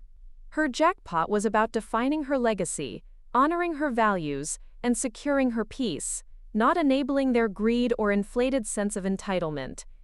Agnes was quietly, deliberately building a new life, forging a new purpose, and embracing a new identity, one that was entirely her own, profoundly empowered by her unexpected fortune, and guided by a quiet, unwavering wisdom that Clara and her ilk had never been able to see, or perhaps simply refused to acknowledge. The contrast between Agnes's measured, thoughtful actions and Clara's frantic, self-serving proposals was becoming increasingly stark, a testament to two wildly divergent paths in life. As Agnes continued to politely but firmly rebuff Clara's increasingly blatant attempts to co-opt her fortune, Clara's desperation began to show, eroding her polished facade like acid. Her carefully cultivated veneer of the benevolent, organizing family matriarch and discerning financial expert cracked, revealing the raw, ugly resentment and entitlement festering beneath. What began as subtle hints and concerned phone calls quickly escalated into open complaints and thinly veiled accusations, first within the immediate family, and then, inevitably, spilling outwards into their wider social circle, like a stain spreading on a pristine tablecloth. Clara, accustomed to managing narratives through carefully curated gossip and strategic social media posts, began to subtly plant insidious seeds of doubt about Agnes. "It's just so sad, truly heartbreaking," she'd lament to mutual acquaintances at the exclusive Willow Creek Golf Club, or during their meticulously planned neighborhood tea parties. "Aunt Agnes has completely changed since the lottery win. She's become so distant, so secretive, and so incredibly naive about the money. We just worry she's being taken advantage of by these new, unknown advisors she's found. She needs family looking out for her, people who genuinely care about her well-being, not just her bank account." She painted a manipulative picture of a frail, elderly aunt being isolated and exploited by unseen, unscrupulous forces, subtly implying that the family's concern was for Agnes, when in reality, it was for the millions she was hoarding. Clara spun elaborate tales of how the family had always supported Agnes, how they had been her rock after Arthur's passing, implying a deep, unpayable debt that was now being shamefully ignored. These whispers, however, didn't resonate in the way Clara intended. Willow Creek was a small, interconnected town, and Agnes Miller, as a retired librarian, had spent over 4 decades serving its community. She was not just an acquaintance, she was a beloved fixture, known for her unwavering integrity, her quiet kindness, her patient wisdom, and her sharp intellect. Librarians were respected figures in Willow Creek, pillars of quiet strength, known for their honesty and their ability to see through pretense. Her former colleagues, her longtime neighbors, the countless students she had helped over the years with term papers and reading lists, they all knew Agnes for who she truly was. They remembered her tireless, unassuming work on various community projects, her consistent volunteer hours, and her genuine warmth. When Clara's veiled complaints about Agnes's supposed isolation and naivete began to circulate, many found themselves raising a skeptical eyebrow. It seemed far more likely that Clara, known for her ambition, her occasional selfishness, and her performative nature, was the one acting out of character, not Agnes. The town had a long memory, and Agnes's had been one of quiet, consistent decency. The first significant public counter-narrative emerged not on social media, which Clara dominated with her perfectly filtered posts, but through the quiet, powerful channels of established community respect. Martha Jenkins, Agnes's former library director and a formidable woman with an even sharper tongue than Agnes's, heard Clara's thinly veiled complaints at a particularly stuffy garden club meeting. Martha, a woman who valued honesty and directness above all else, wasted no time. She approached Clara directly, her voice deceptively calm, but with an underlying steeliness that cut through the polite chatter. "Clara, my dear, I must say, your concerns about Agnes sound rather unfounded. Agnes Miller is one of the most intellectually robust and financially astute women I know. She managed our library's multi-million-dollar budget for years with impeccable precision, juggling multiple grants and complex expenditures. If anyone in Willow Creek can handle a lottery win of any magnitude, it is Agnes. Perhaps," Martha added, her gaze unwavering, her eyes piercing into Clara's, "your concern is somewhat misplaced, and you should perhaps focus on your own affairs, rather than speculating about Aunt Agnes's private decisions." Martha's public rebuke, delivered with polite but chilling precision, immediately stifled further whispers from that quarter of the social landscape. Meanwhile, Thomas, growing increasingly uncomfortable with Clara's public behavior and the blatant transparency of her schemes, took it upon himself to quietly counter his sister's narrative whenever he heard it. He never openly condemned Clara, for loyalty ran deep, but his words were a quiet, steady defense of Agnes. Aunt Agnes is perfectly fine, he'd calmly state to curious friends or relatives. She's always been independent and quite private about her finances. Clara just has strong opinions about how things should be done, that's all. He would often follow up with a brief anecdote about Agnes's past kindness or wisdom. His quiet defense of Agnes, coming from her own nephew, carried significant weight, as he was generally perceived as the most grounded, the most morally upright, and the least opportunistic of Evelyn's children. Clara, seeing her attempts to sway public opinion falter, her carefully constructed facade crumbling, felt the cold grip of genuine, corrosive desperation. Her social engineering, usually so effective, was failing spectacularly. The public sympathy she had hoped to garner was turning into polite skepticism, then outright disdain. The family-first mantra she so eagerly preached was being exposed for what it truly was, a convenient cover for her own naked greed and profound sense of entitlement. Agnes, armed with her millions, her unblemished reputation, and the quiet but powerful support of the community, was slowly but surely, and without a single aggressive act, turning the tide against the very person who had once dismissed her as bad luck, as a negligible entity. The quiet librarian was proving to be an opponent far more formidable than Clara, in her arrogance, could have ever imagined. The unspoken truths of the family were now loudly echoing through Willow Creek, and Clara's carefully cultivated world was beginning to unravel. The quiet whispers Clara attempted to disseminate across Willow Creek had failed to gain traction, largely thanks to Agnes's unblemished reputation and the subtle counter-efforts of Martha and Thomas.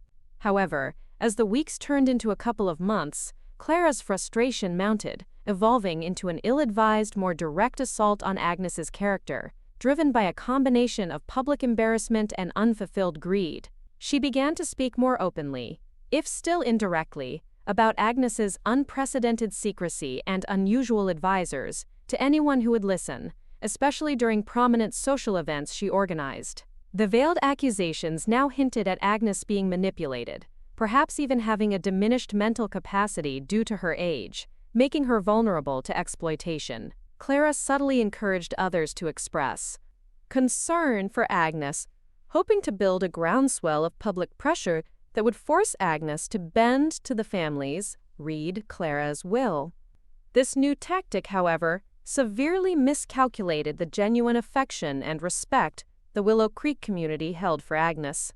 Unlike Clara, whose social standing was largely built on appearances and carefully managed events, Agnes's reputation was forged in decades of consistent, selfless service. People remembered her patiently helping their children find the right books, her tireless work organizing the library's summer reading programs, her quiet donations to local school initiatives, and her comforting presence during community crises. When Clara's thinly veiled attacks on Agnes's competency began circulating, they were met not with agreement, but with a growing wave of indignation.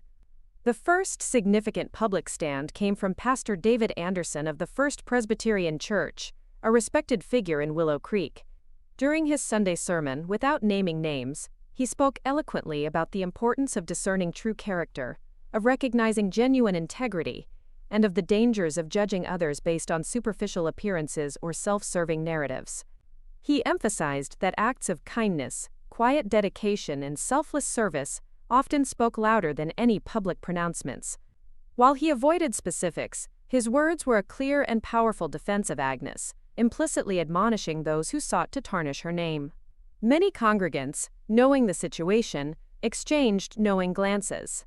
Following the sermon, other community leaders, teachers, and even parents whose children Agnes had helped at the library began to speak out more explicitly. An opinion piece appeared in the Willow Creek Gazette, written by a former colleague, celebrating Agnes's lifetime of contributions and subtly refuting the notion of her vulnerability or secrecy. Letters to the editor poured in, praising Agnes's character and condemning the implied attacks. The online community forums, typically rife with local gossip, became platforms for expressions of support for Agnes, recounting specific acts of her quiet generosity and wisdom. The roar of public support for Agnes soon reached Clara. She started receiving cold looks from people who once sought her approval. Invitations to her meticulously planned social events mysteriously dwindled. Whispers now followed her through town, not about Agnes, but about Clara's unprecedented display of greed and malice. Her attempts to control the narrative had backfired catastrophically. The community, far from pressuring Agnes, was rallying around her, creating an impenetrable shield of collective goodwill. Clara's carefully constructed world, built on appearances and manipulation, was crumbling under the weight of Agnes's genuine, unassailable character. Agnes, seeing the outpouring of support from a distance, felt a profound sense of gratitude and validation. Her quiet life had, unbeknownst to her, cultivated a powerful network of genuine respect, a silent army of allies, ready to defend her against injustice. The community's awareness was not just a whisper, it had become an undeniable roar. Clara's public complaints had failed to garner the widespread sympathy she craved. Her attempts to portray Agnes as a manipulated, frail old woman had backfired spectacularly, instead highlighting her own transparent greed and exposing her true character to the community. Frustrated, cornered, and increasingly desperate, Clara decided to escalate, abandoning subtle insinuation and veiled whispers for a direct, confrontational approach. She demanded a, quote, family meeting at Evelyn's house, framing it with dramatic flair as an urgent intervention for Agnes's well-being, a transparent, flimsy excuse for a final, desperate attempt to wrest control of the lottery fortune. Her desperation was palpable, clinging to her like a desperate perfume. Agnes arrived promptly, as always, her posture serene, radiating a quiet strength. She was accompanied by Evelyn, who, after witnessing Clara's escalating and increasingly cruel behavior, had firmly taken her sister's side, her loyalty unwavering. Thomas and Sarah were also present, their faces a mixture of apprehension, profound discomfort, and a grim acceptance of the impending storm. Clara sat opposite Agnes at Evelyn's large dining table, her usual polished demeanor replaced by a brittle, almost frantic tension. Her eyes gleaming with a desperate, almost manic resolve. Her husband, Mark, sat stiffly beside her, a picture of uncomfortable disapproval, clearly wishing he were anywhere but there. The air in the room was thick with unspoken words and rising tension, a storm about to break. "And Agnes," Clara began, her voice strained, attempting a tone of grave concern that came across as shrill and overtly accusatory, a performance that convinced no one. "We've all been very worried about you. This sudden wealth, it's a lot for anyone to handle. An overwhelming burden, especially for someone your age to manage alone. You've become distant, secretive. You're not involving us, your own flesh and blood, in any of your decisions, your plans for this significant windfall. We just want to make sure you're safe, that you're being advised properly, by people who truly have your best interests at heart." Her words were wrapped in a flimsy cloak of concern, but the underlying demand for control was unmistakable. Agnes met her gaze calmly, her own eyes clear and steady, betraying no emotion. "My dear Clara, I have been managing my own finances for over 50 years, since before you were born.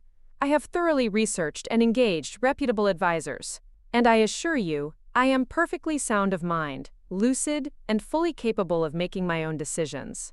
She paused, then added, with a pointed, almost surgical arch of her eyebrow, her voice gaining a subtle edge. "As for involving the family, I seem to recall a recent instance, not so long ago, where my inclusion was explicitly unwelcome. One might say, I learned to manage my affairs independently, out of necessity, dear Clara." The subtle but devastating reminder of the Lotto pool exclusion clearly stung Clara, causing a barely perceptible flinch. Clara, ignoring the direct hit, her face already flushed, deepened to an angry crimson. But she pushed on, her voice rising in desperation, becoming shrill. "That's different. That was a silly game. This is real money. Millions. Family money in a sense. Money that could benefit all of us. It just feels inherently wrong that you would keep it all to yourself, Aunt Agnes, when we're struggling, when we could do so much good together with it." She gestured wildly, encompassing herself and Thomas, though Thomas visibly recoiled from the implication. The implicit desperate demand for a share of Agnes's millions, the expectation of a handout, was now out in the open, raw and ugly. "Struggling?" Agnes inquired, her voice deceptively soft, almost a whisper, yet infused with an undeniable incredulity. "I was under the impression you and Mark were doing quite well, Clara. With your successful consulting firm, your luxury cars, and your recent lavish vacation to the Mediterranean. And Thomas," she turned briefly to her nephew, "you just completed a significant home renovation, did you not, with new appliances and a fully landscaped garden?" She didn't accuse, merely stated verifiable facts, highlighting the sheer breathtaking audacity of Clara's claim to struggle, exposing the flimsy nature of her justification. Clara ignored the specifics, dismissing them with a dismissive wave of her hand. "It's about family legacy, Aunt Agnes. About shared prosperity. It's what Dad would have wanted. He always believed in family, supporting family, in collective wealth." She was now pulling out the emotional big guns, invoking the deceased patriarch, twisting his memory to suit her narrative. "You're betraying his values. And I believe your father would have wanted fairness and honesty and kindness," Agnes countered, her voice now gaining a quiet force, a resonant certainty that filled the room. "He certainly wouldn't have approved of explicitly excluding a family member for bad luck one week, only to demand a share of their independent good fortune the very next. That, Clara, is not family values. It is opportunism." She leaned forward slightly, her gaze piercing, unwavering, fixed on Clara's frantic eyes. "Let me be very clear, Clara. This money is mine. It was won with my ticket, purchased after your explicit exclusion. There will be no joint ventures, no family foundations, where others manage my wealth for their own gain or for public applause. My plans for this money are meticulously set, and they involve supporting causes I believe in, and ensuring my own comfort and independence. Nothing more, nothing less. And nothing for you, directly." The finality of her words hung in the air, cold, sharp, and utterly undeniable. Clara's face crumpled, her carefully constructed composure finally shattering completely. Her eyes filled with furious, unshed tears, and her lips trembled. She let out a frustrated, guttural cry, a sound of pure, impotent rage, and stood up abruptly, knocking her chair backward with a resounding crash. "You selfish old woman!" she shrieked, all pretense of concern, all vestiges of politeness evaporated into pure, unfiltered, unadulterated fury. "You're just going to hoard it all. After all we've done for you. We tried to help you. We offered you a place in our family's fortune." "A place?" Agnes repeated, rising slowly and deliberately to her feet, her posture regal, unyielding, a quiet monument to her newfound power. Her voice, though still calm, was now imbued with 15 years of accumulated hurt, transformed into righteous, unshakable fury. "You offered me a place on the periphery, Clara. A place of quiet submission. A place where my worth was measured by your fleeting approval, by how conveniently I fit into your plans. I have found my own place now, dear. A place of peace, of purpose. And it is entirely free of your judgment, your demands, and your relentless manipulation." The ultimatum had been delivered, not by Clara, but by Agnes, a quiet, definitive declaration of independence that left no room for negotiation. The power had irrevocably shifted, and Clara, in her unbridled rage, was finally forced to acknowledge it. Clara's furious, desperate outburst echoed in Evelyn's normally peaceful living room, her final shrill accusations of selfishness and betrayal hanging heavy in the air, thick with frustration and a raw, exposed greed. Her husband, Mark, his face a mask of profound mortification by his wife's public unraveling, quickly and decisively stood up. He grabbed Clara's arm, his grip firm. "Clara, that's quite enough. We're leaving. Now." He pulled her towards the front door. Clara still sputtering, incoherent, desperate accusations of Agnes's supposed selfishness and betrayal, her words dissolving into choked sobs of impotent rage. Her exit was not one of dignity, but of a frantic, defeated retreat, leaving behind a palpable sense of shock, profound awkwardness, and an almost oppressive silence. The storm had passed, leaving behind a wreckage of shattered illusions. A profound silence descended upon the remaining family members, broken only by Evelyn's soft, ragged sigh. Evelyn, her face etched with profound weariness and sorrow, finally slumped back into her chair, her shoulders slumping. Thomas looked utterly bewildered, his brow furrowed, still processing the raw, ugly display of his sister's brazen entitlement and uncharacteristic cruelty. Sarah, ever the pragmatist and the quiet observer, simply shook her head slowly, her lips pressed into a thin, disapproving line, her gaze fixed on the empty space where Clara had just been. Agnes, still standing tall and composed, felt a profound sense of closure, a strange lightness settling over her. The long simmering resentment, the accumulation of unspoken slights, the years of quiet endurance, it had all culminated in this moment, a final definitive severing of old ties and old toxic expectations. Thomas finally broke the tense silence, his voice low and laced with genuine shame and apology. "Aunt Agnes, I'm so sorry. For Clara, for everything she said, for how she acted. Dad wouldn't have liked this. He always said families should support each other, not try to take advantage of each other. He'd be deeply ashamed." His words were sincere, reflecting a genuine discomfort with Clara's public behavior and a clear realization of the injustice Agnes had faced. Agnes looked at him, her gaze soft, compassionate, a warmth in her eyes that touched Thomas's troubled spirit. "Thank you, Thomas, I appreciate that, truly. And you've always been a good nephew, in your own way, a good man." She knew Thomas had been caught, perhaps unknowingly, between his conscience and his sister's domineering, manipulative nature.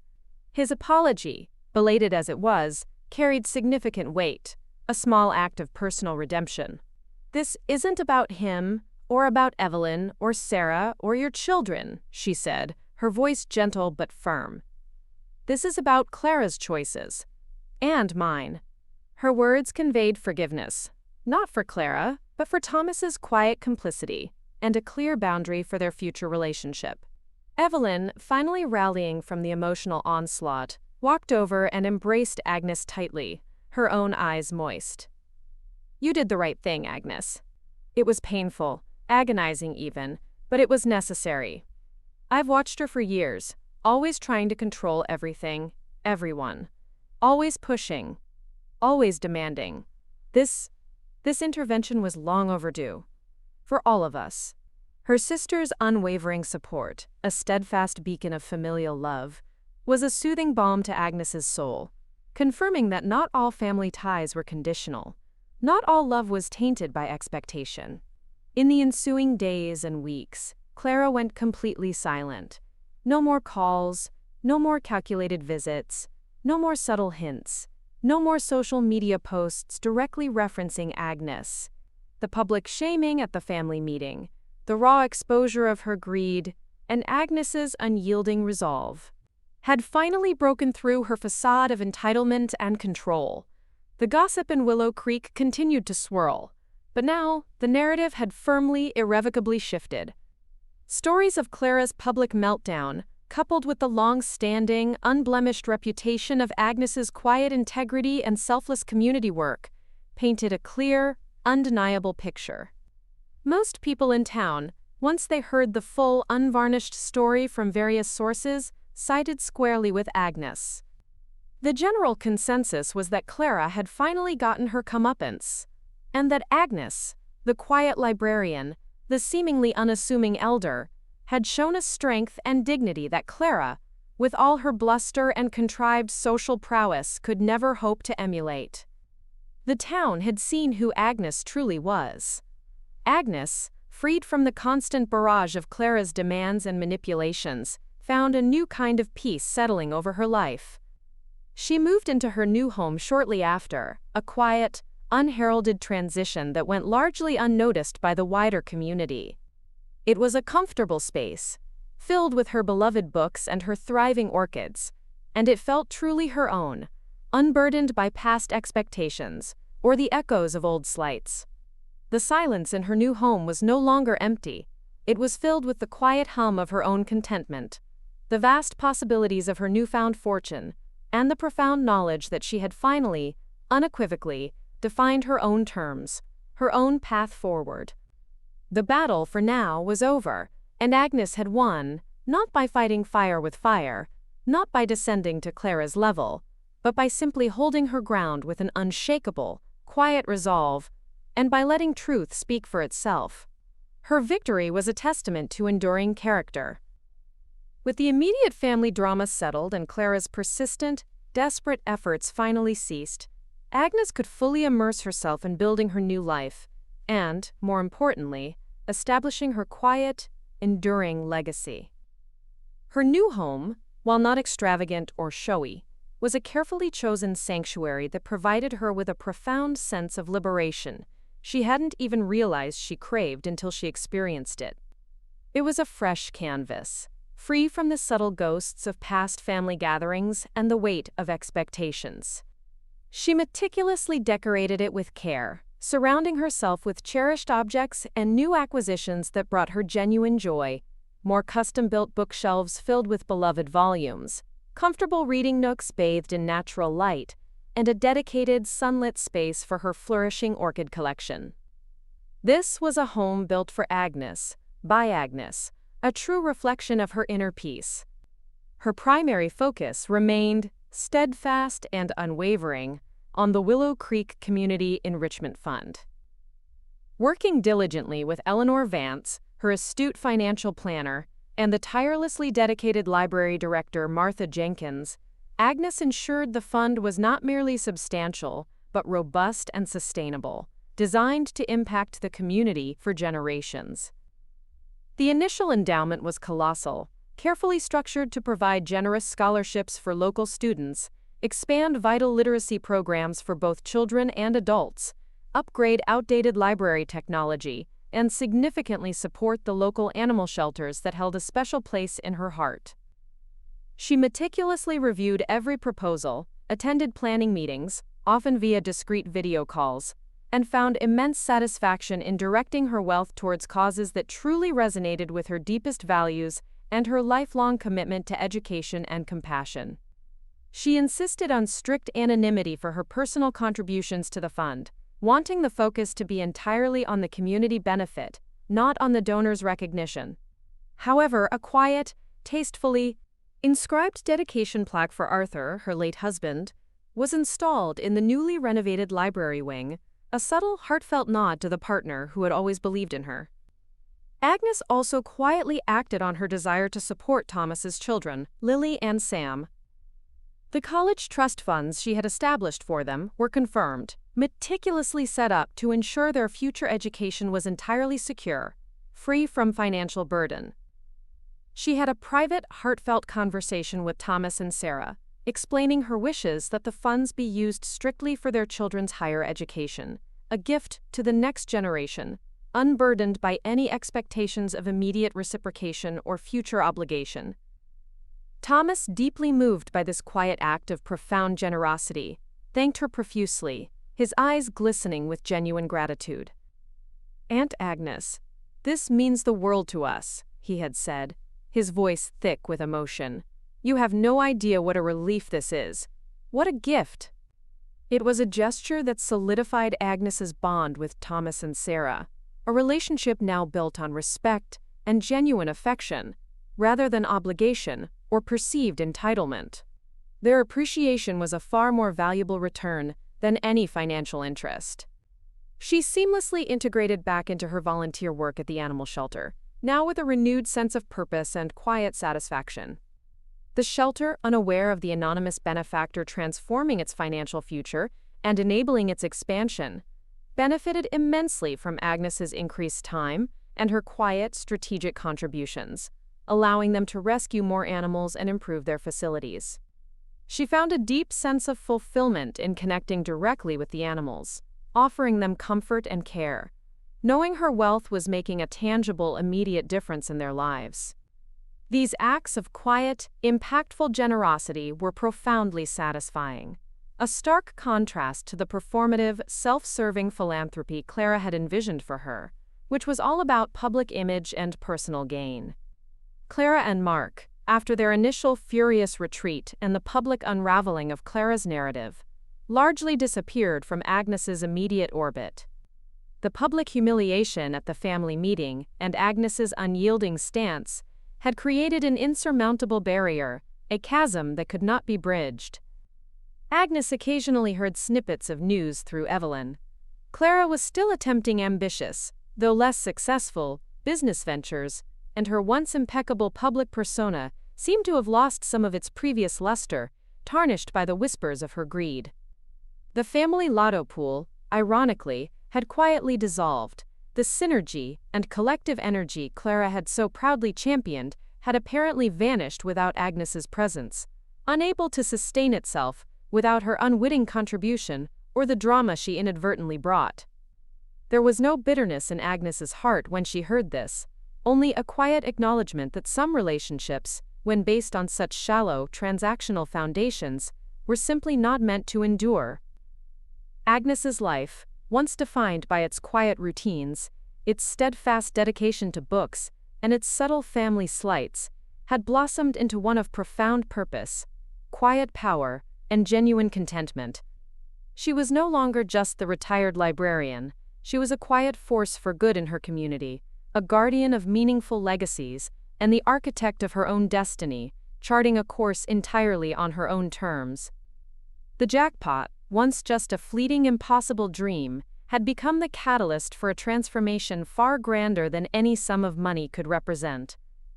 She had used her unexpected fortune, not for personal indulgence or fleeting recognition, but to build a life rich in meaning, generosity, and genuine connection, proving that true luck lay not in external circumstance or the whims of fate, but in the enduring heart and deliberate choices of the individual.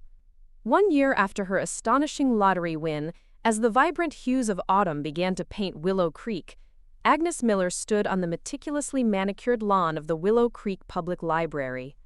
The crisp air carried the scent of fallen leaves and distant wood smoke, mingling with the subtle aroma of freshly brewed coffee from the refreshment stand. The occasion was the inaugural Scholarship Awards ceremony for the Willow Creek Community Enrichment Fund, a testament to the power of quiet generosity. The air hummed with a palpable sense of pride and quiet celebration, a collective embrace of community spirit that Agnes had so thoughtfully and generously fostered. Dignitaries from the town council, eager local educators, and proud, beaming families gathered under a vast tent, their faces lit with hope, anticipation, and profound gratitude. Agnes, though the silent benefactor, the anonymous force behind this remarkable initiative, was present, mingling discreetly among the crowd, observing the beautiful, tangible fruits of her thoughtful planning and meticulous execution. She wore a simple, elegant navy blue dress, its classic lines reflecting her timeless style, radiating a quiet joy and profound serenity that was entirely her own. Martha Jenkins, the revered library director and Agnes's steadfast friend, took the podium, her voice resonating with genuine emotion. "This past year," she began, her gaze sweeping across the hopeful faces in the audience. "Thanks to the immense generosity of an anonymous donor, our beloved library has seen unprecedented growth and transformative change. We've not only expanded our vital literacy programs for all ages, from toddlers to seniors, but we've also been able to implement cutting-edge technology, offering new resources our community desperately needed. And today," she continued, her voice swelling with pride, "today we celebrate the first recipients of scholarships that will undoubtedly change the lives of deserving students right here in our community, fostering the next generation of leaders and thinkers." She paused, her voice thick with emotion.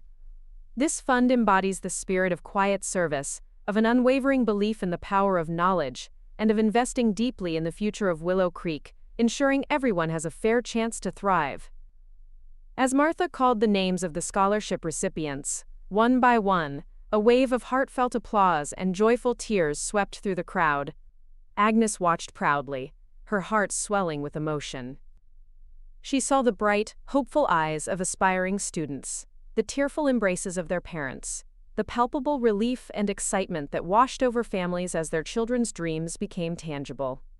One of the recipients, a bright, articulate young woman named Emily Chen, spoke eloquently about her dream of becoming a teacher, echoing Agnes's own lifelong passion for education and service. It was a profoundly moving moment, a direct connection to the tangible good her bad luck ticket had wrought, a testament to her vision. Agnes knew that Clara, had she been present, would never truly grasp the depth of this legacy. For Clara, it would have been about headlines, photo opportunities, and public accolades. For Agnes, it was about these quiet, life-altering moments, unseen by the wider world but deeply felt by those whose lives were touched. Thomas and Sarah were there, their faces beaming with profound pride as their oldest son, Michael, a bright, earnest young man with a quiet determination, was called to receive a scholarship for his engineering studies. Michael, after accepting his certificate, made his way through the crowd, giving Agnes a respectful nod and a genuine, heartfelt smile, a silent acknowledgement of her profound generosity and his grandmother's unexpected gift. Agnes felt a warmth spread through her chest, a feeling of deep connection. This was family, not defined by obligation or expectation, but by mutual respect, genuine affection, and shared values. Later, as the formal ceremony concluded, Thomas approached her, his voice low and sincere. "Aunt Agnes," he said, his eyes moist with gratitude. Michael sends his deepest thanks. This scholarship, it's truly life-changing for him. For us, it's taken such a weight off our shoulders. He paused, then added, a note of quiet reflection in his voice. "You know, he said he wants to study hard, and someday, do something good for the community, just like you." And Grandpa Arthur? Agnes smiled, a truly radiant smile that reached her eyes, crinkling the corners. "He's a good boy, Thomas. A very good boy. You've raised him well." Arthur would be incredibly proud. She knew that while Clara might never understand, Thomas, through his children, was beginning to grasp the true meaning of legacy, the enduring impact of genuine kindness and selfless giving. Later, as the sun began its descent, painting the Willow Creek sky in magnificent hues of orange, purple, and fiery red, Agnes made her usual pilgrimage to the quiet cemetery. She stood by Arthur's grave, the cool autumn air, a gentle balm on her skin, the rustle of fallen leaves, a soft chorus around her. "Well, Arthur," she whispered, a soft smile touching her lips, a shared secret between them. "We did it. Your Agnes, the bad luck one, managed to turn things around, didn't she? Quite spectacularly, I think." She imagined his gentle chuckle, his quiet, approving nod, his deep pride. The library is thriving. The shelter is flourishing. And those children, they're getting their chances, their dreams made possible, all because of a single, unassuming, quick-pick ticket. She reflected on the past year. It had been a whirlwind of unexpected change, of navigating new responsibilities, new relationships, and the often unseen complexities of immense wealth. But through it all, she had held firm to her own values, guided by an unwavering quiet dignity and a profound sense of purpose. The initial hurt of Clara's cruel exclusion had faded, replaced by a quiet, resounding triumph. Her niece's desperate attempts to undermine her, to control her, to exploit her fortune, they had only served to clarify Agnes's own path, reinforcing her fierce independence and her unwavering commitment to genuine, rather than performative generosity. Agnes Miller, the quiet retired librarian, had not just won a lottery jackpot. She had won her freedom, redefined her family, and built a legacy rooted in compassion, community, and an enduring belief in the power of a single, kind heart. She walked away from the cemetery, her steps light, her heart full, leaving Arthur to rest in the tranquil peace he deserved. The woman who had once felt excluded and diminished was now the quiet architect of a brighter future for many, a testament to the extraordinary power found in ordinary kindness. Her extraordinary fortune was the catalyst, but her unwavering character had truly unlocked its transformative potential. And as she looked out at the familiar, beloved streets of Willow Creek, bathed in the last golden light of dusk, she knew with absolute certainty that her luck had never been better. Up next, you've got 2 more standout stories right on your screen. If this one hit the mark, you won't want to pass these up. Just click and check them out. And don't forget to subscribe and turn on the notification bell so you don't miss any upload from us.